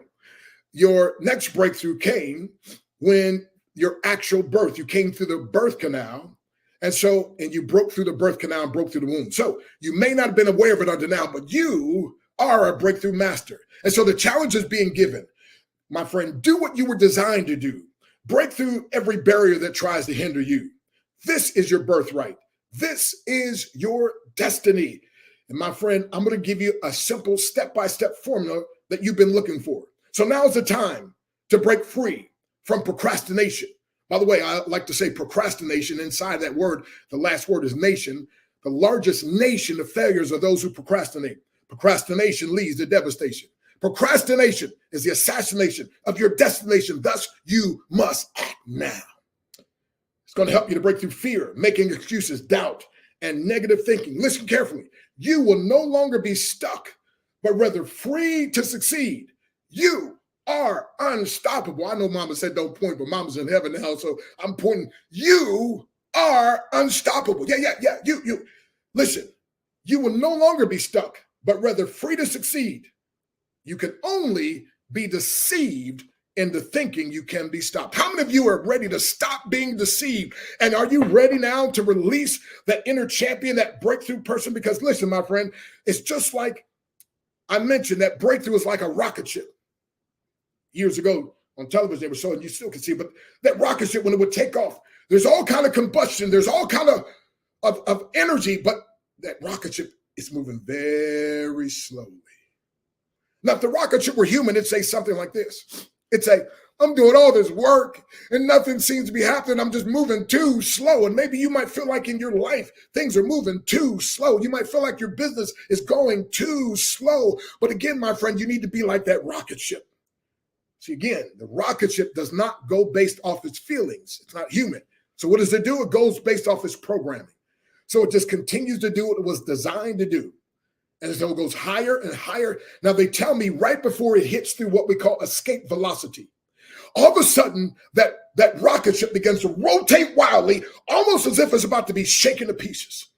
And as I travel the country, my friend, in many foreign countries, I find people that doing everything they know to do in their life, but it seems like it's shaken to pieces. Is that you? Doing everything they know to do in their relationships, but it seems like it's shaken to pieces. Is that you? They're doing everything they need and know to do in their business, but it seems like their business is shaken to pieces. Is that you? Listen, listen, listen, and come with me in your imagination. See that rocket ship. If it were human to say something like this, I can't do this anymore. This is not fair. I've given everything I have, and I'm about to be broken to pieces. I just can't do this. No, the rocket ship doesn't say that because it's not human. It doesn't run based off its emotions. It runs based off its programming. That's why I applaud you for getting on these trainings, for getting on this. Why? You're getting your mind reprogrammed. It's being programmed to success now. And so this rocket ship doesn't go based off its emotions, because if it did, it would quit. It doesn't go based off its emotions. If it did, it would be a massive explosion. No, what it does, it's shaking to pieces. Doesn't understand it, but guess what? It just continues to do what it was designed to do. It just stays faithful. And the next instant, they tell me, bam, there's a big boom. And that rocket ship breaks through the Earth's atmosphere. Now that rocket ship, get this now, is traveling 25 miles per hour. And it will virtually use no more fuel for the rest of the trip. Now, wait a minute. A rocket ship uses up to 1 million pounds of fuel, but 95% is from takeoff to escape velocity. Once it breaks through escape velocity, it will virtually use no more fuel for the rest of the trip. Come on, somebody. See, you got to understand a breakthrough. It's both sudden and gradual. Now, we love the sudden part, right? When it breaks through the Earth's atmosphere, it's like, whoa, right? But we don't like that gradual part. But listen to me, listen to me, listen to me. Without the gradual, you'll never have the sudden. And as a matter of fact, the gradual breakthrough is as powerful as the sudden breakthrough, because you can't have one without the other. So my friend, just like I'm saying, instead of saying or thinking you're a mess or your business is a mess or your life's in a mess, no, I'm a master in the making. And listen, my friend, just like this right now, you're in the midst of a breakthrough. You're just doing the gradual part. And this is part of it, my friend. Your sudden part is on its way. So instead of being discouraged about the gradual part now that doesn't seem to be moving fast, get excited, my friend, in anticipation for the sudden part that's going to come. Man, is that good? Man, I wish somebody else was talking so I could tell them how good it is. I'm getting blessed by my own talk. The breakthrough. It's like that caterpillar. And by the way, that's why I tell people, I'm not a motivational speaker, and I'm not against motivation. We all need it, right? So it's kind of like somebody said motivation is kind of like taking a shower, right? And it wears off, but guess what? You just take another shower the next day, and sometimes I have to take 2 in a day. It looks like I'm going to have to take one after this, man. I'm sweating now. But watch this. Here's what I'm saying, though. I'm saying I'm not a motivational speaker. I'm not even an inspirational speaker, right? Although I'm a minister and travel. No, I'm not. I am the world's first breakthrough speaker. You say, what's the difference? Well, motivation is like trying to get the caterpillar to move a little faster. How many of you would agree with me? Caterpillars need to move faster. Yes, right? So guess what, my friend? So a lot of times, the motivational speaker, the inspirational speaker is trying to get them to move fast. No. I'm the world's first breakthrough speaker. I assist the caterpillar in the cocoon, the dark place. I assist the caterpillar in the cocoon, the lonely place, the seemingly impossible to get out of place. But guess what, my friend? After struggle and working and pushing, finally that caterpillar metamorphosizes and comes out a beautiful butterfly that never, my friend, never goes slow again on the ground, but can flutter and fly anytime and anyway. And I'm telling you, my friend, some of you got to understand something, my friend. Your life as a caterpillar has expired. Your wings are now ready. Your business life is a caterpillar, but guess what? It's now expired. Your wings are now ready. And the Black Business Network, my friend, the Black Business Expo, each one of these speakers, my friend, we're here to help you, to empower you, to give you the strategies, to give you the mindset, to become and be the mentor, to give you some method. I'm saying, listen, my friend, you don't even know it. You've been set up for success. But here's the problem. I talk about a little boy here, on page 77, that he saw a little caterpillar struggling. So he took out a little penknife and he cut a little slit, thinking that he was helping the caterpillar. And out dropped this half butterfly, half caterpillar, wiggled on the ground, and it died. He said, Dad, I don't understand what happened. His son said to the dad, and the dad said, well, son, God in his infinite wisdom created that struggle for the caterpillar, and the struggling process causes the blood, as he's pushing, it causes the blood to help the wings to form. And you cut short that process thinking you were helping. See, sometimes people think they're helping, they're enabling, and they're really hindering your overall success. So he said, son, you got to let the caterpillar, if he's going to become a butterfly, he's got to go through, write this down, the pain of the process. Ooh, come on. See, my friend, don't allow the pain of the process to keep you from your promise. Let me say it another way. Don't allow the pace of the process to keep you from your promise, because sometimes it takes a long time, my friend. And I'm telling you, you got to be focused. And by the way, to pain and adversity causes some men and women to break. It causes others to break records. When I do a live training, I stack up 5 boards and I have pain written on the front. And I show people that, listen, my friend, I used to run from pain. I used to hide from pain. Let's see, I think I got a picture here in the book. But then one day it dawned on me that pain, literally, my friend, was designed to help me to get my breakthrough. And so listen, so I learned to ask the question of, what are you trying to teach me? By the way, in the book, here's a picture of me teaching an 81-year-old woman how to break a board. I mean, I've broken more boards and bricks than any man alive, and I've been blessed to teach more people how to break a board and brick. And it's not the breaking of the board or the brick, it's what it symbolizes of what something they thought was impossible that now they can do. And even at that seminar, there was an 8-year-old boy watching as I taught 110 people how to do it. And he said, Dad, can I do it? And this 8-year-old boy, my friend, we helped him. Why? Because he got a different mindset. See, if you think you are beaten, you are. And if you think you dare not, you won't. If you like to win but think you can, it's almost a cinch you won't. If you think you will lose, you've already lost. For this powerful truth we find, success begins with a person's will. It's all a state of mind. Life's battles don't always go to the stronger woman or man. Sooner or later, those who win, those who first think and then know that they can. See, my friend, success comes in cans, failure comes in cans. And so as a 6-year-old boy, my friend, after getting beaten and tarred and feathered, in my mind, I said, one day I'm going to learn how to protect myself, and this is not going to happen to me anymore. And Mama wanted a free month of karate lessons, and I went with her, and they were kicking and chopping and screaming. And then Mama's free month ran out. Mama started paying her money. You know, free is good, but when you're serious, you're willing to invest, right? Mama started getting better every month. She paid her money. She got better and better until she got what I call too good. You say, Dr. Stan, Dr. Breakthrough, what's too good? Her and her boyfriend got in a fight, and she knocked him out cold. Now, when I saw my 5-for-1 mom knock out this 6-for-1, I was like, this is my ticket. This martial arts, this karate. That's why I got started with Ishinru Karate over 5 decades ago, right? And gave it everything I had, my friend. And did it hurt? Yes, it did. But I'm telling you, my friend, in my journey going from being a mess, I tripped over my own feet when I first started. They called me Mr. Baboon. They made fun of me. I said, y'all better make fun now, because one day I'm going to whoop all of y'all. That was kind of bad attitude. Well, but it came true. Okay. Anyway, so listen, I don't know if you can see this, but this is one of the most powerful things that ever happened in my life. If you can look at this picture, I don't know if you can see, there's over 10,000 people there.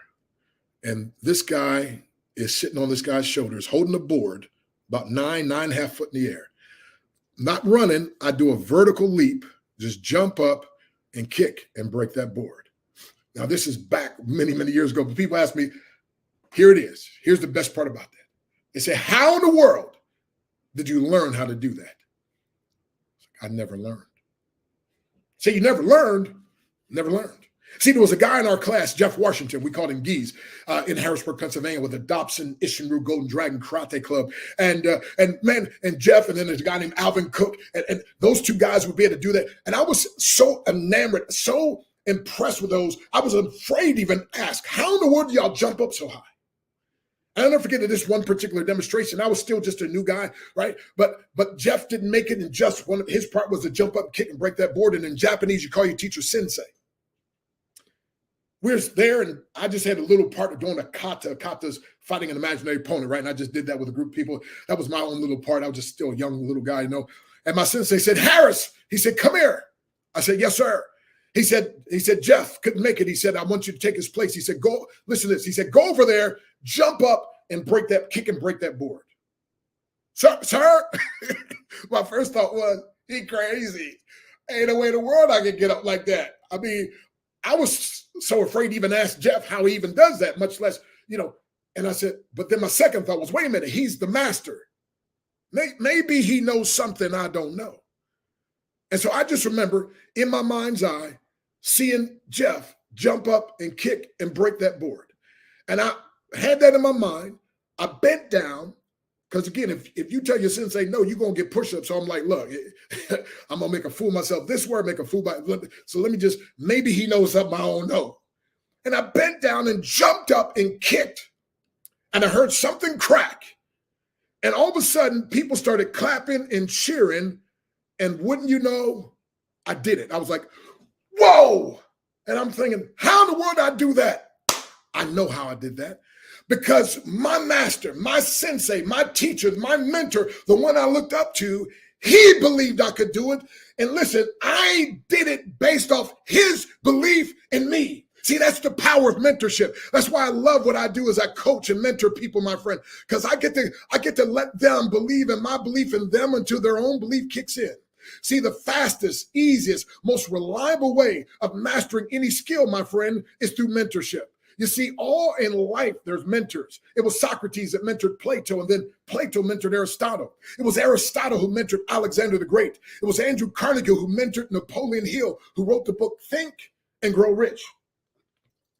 It was Napoleon Hill who mentored W. Clement Stone, and W. Clement Stone mentored Jack Canfield, the co-author of the billion-dollar book series, Chicken Soup for the Soul, and I've enjoyed sharing the platform with him. It was Benjamin Graham who mentored Warren Buffett. And of course, Warren Buffett mentored millions. And it was Dr. Benjamin Mays, the president of Morehouse, who mentored a young man who became known to the world as Dr. Martin Luther King. And of course, he has mentored millions, and my friend, even at his death. It was William Bailey who mentored Les Brown. And of course, Les Brown has mentored millions and even spoke to over 80,000 people at one time in Atlanta, Georgia Dome. And Les and I travel and speak together quite often, sharing the platform. I'm saying, my friend, it's through mentorship. And so as you hear these different speakers, my friend, get you a mentor. They'll help you to get the right mindset. And then we're going to teach you some methods. That's right. Thank you, Dr. Breakthrough. Hello, how are you? Hey, excellent. That's I apologize. Awesome. I'm getting all excited here. My time's out. So, but I do want to say one thing, though. Genius is coming, and I'll see you on the other side. I absolutely love it. Thank you so much for sharing with us here on today. This has been so amazing. And I do agree that genius is common and breakthrough is on the way. I'll see you on the other side. Thank you so much for joining us on today. The Black Business Expo mission is to raise funds for high school seniors going to college or K through 12 entrepreneurs. The expo is a fundraiser for students. You may go to www.blackbusinessexpousa.com to donate to the scholarship fund, or use the Cash App that's on the screen below, and that is $BBXUSA. Our goal is to give laptops and up to $5,000 to 10 students. Students can register online at www.blackbusinessexpousa.com. Every dollar counts. So we want to remind you to donate to the scholarship fund. We want to thank our Black Business Expo USA sponsors for August 2023. And those sponsors are NC 100, Moody Capital Partners, Suede Soul, Lotus Rich Coaching and Training, Carolina, Virginia Minority Supplier Development Council, Step Management, BHS and Associates, Margie McLean Foundation Incorporated, Hello LLC, Genius is Common, Earth Essentials, Melanie Shania Global, 5-Star BDM Media, Executive Women's Success Institute, The Quality Coaching Company, Superwoman Business Services, Creative Force Studios, Lee Entertainment, Artistic App Design, Black Business Expo USA, Genius is Common, and I'll see you on the other side.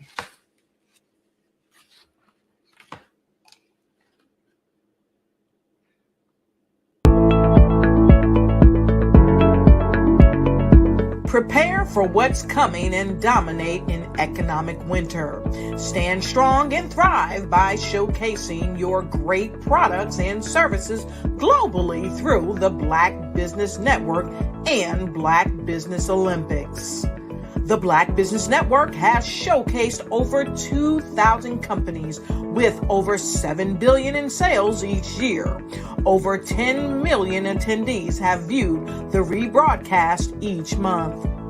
Through the Black Business Olympics, unique styles of business training and mentoring are turning students into business owners and entrepreneurial warriors who will dominate in any economy.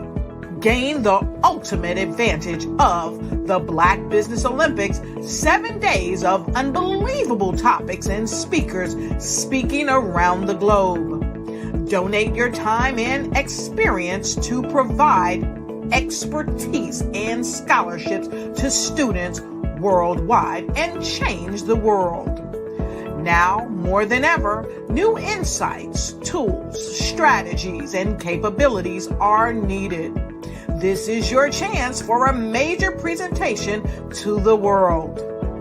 Fill out the form and join the more than 2,000 speakers who have presented to over 200 countries.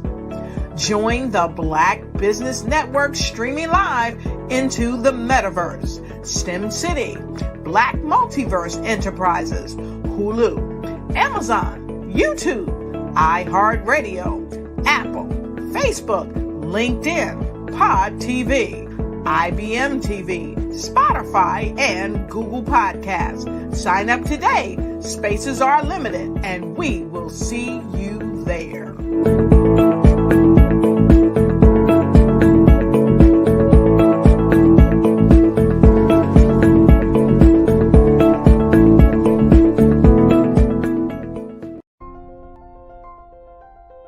What if you could build your own city? A place where every child can find nurturing people to help them achieve their full potential. A place where every adult can access job training support. Where health education is abundant. Where social justice ruled the land. A place without limitations. Welcome. You have arrived at STEM City USA. It is what every city should be. A safe and trusted community where you find people and resources to help you become everything you are and beyond. STEM City is unlike anything you have ever experienced. It is a digital twin of the world around you, only better. STEM City is about energy and soul renewal. It is more than a digital world. You can almost feel the power of live cultural events, music, and theater. STEM City promises a better future for children with caring mentors and hands-on activities with dedicated tutors to support our youth. STEM City is your passport to a healthy lifestyle with weekly events addressing our community's many issues. STEM City is your financial well-being with helpful information on wealth management, career advancement, job training, and so much more. STEM City is the community you deserve. It is the city where your dreams can come true. STEM City USA, a place in the sky that is accessible to all who reach for the stars.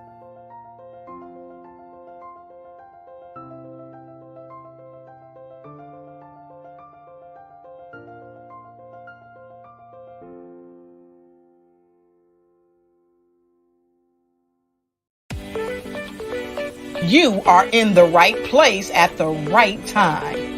The Black Business Network opens again for its Black Business Olympics, a 24/7 broadcast on business, strategies, global branding, social media marketing, finance, advertisement, and much, much more. Featuring the top, most powerful entrepreneurs and speakers and thought leaders from all around the world as they gather together for this phenomenal event.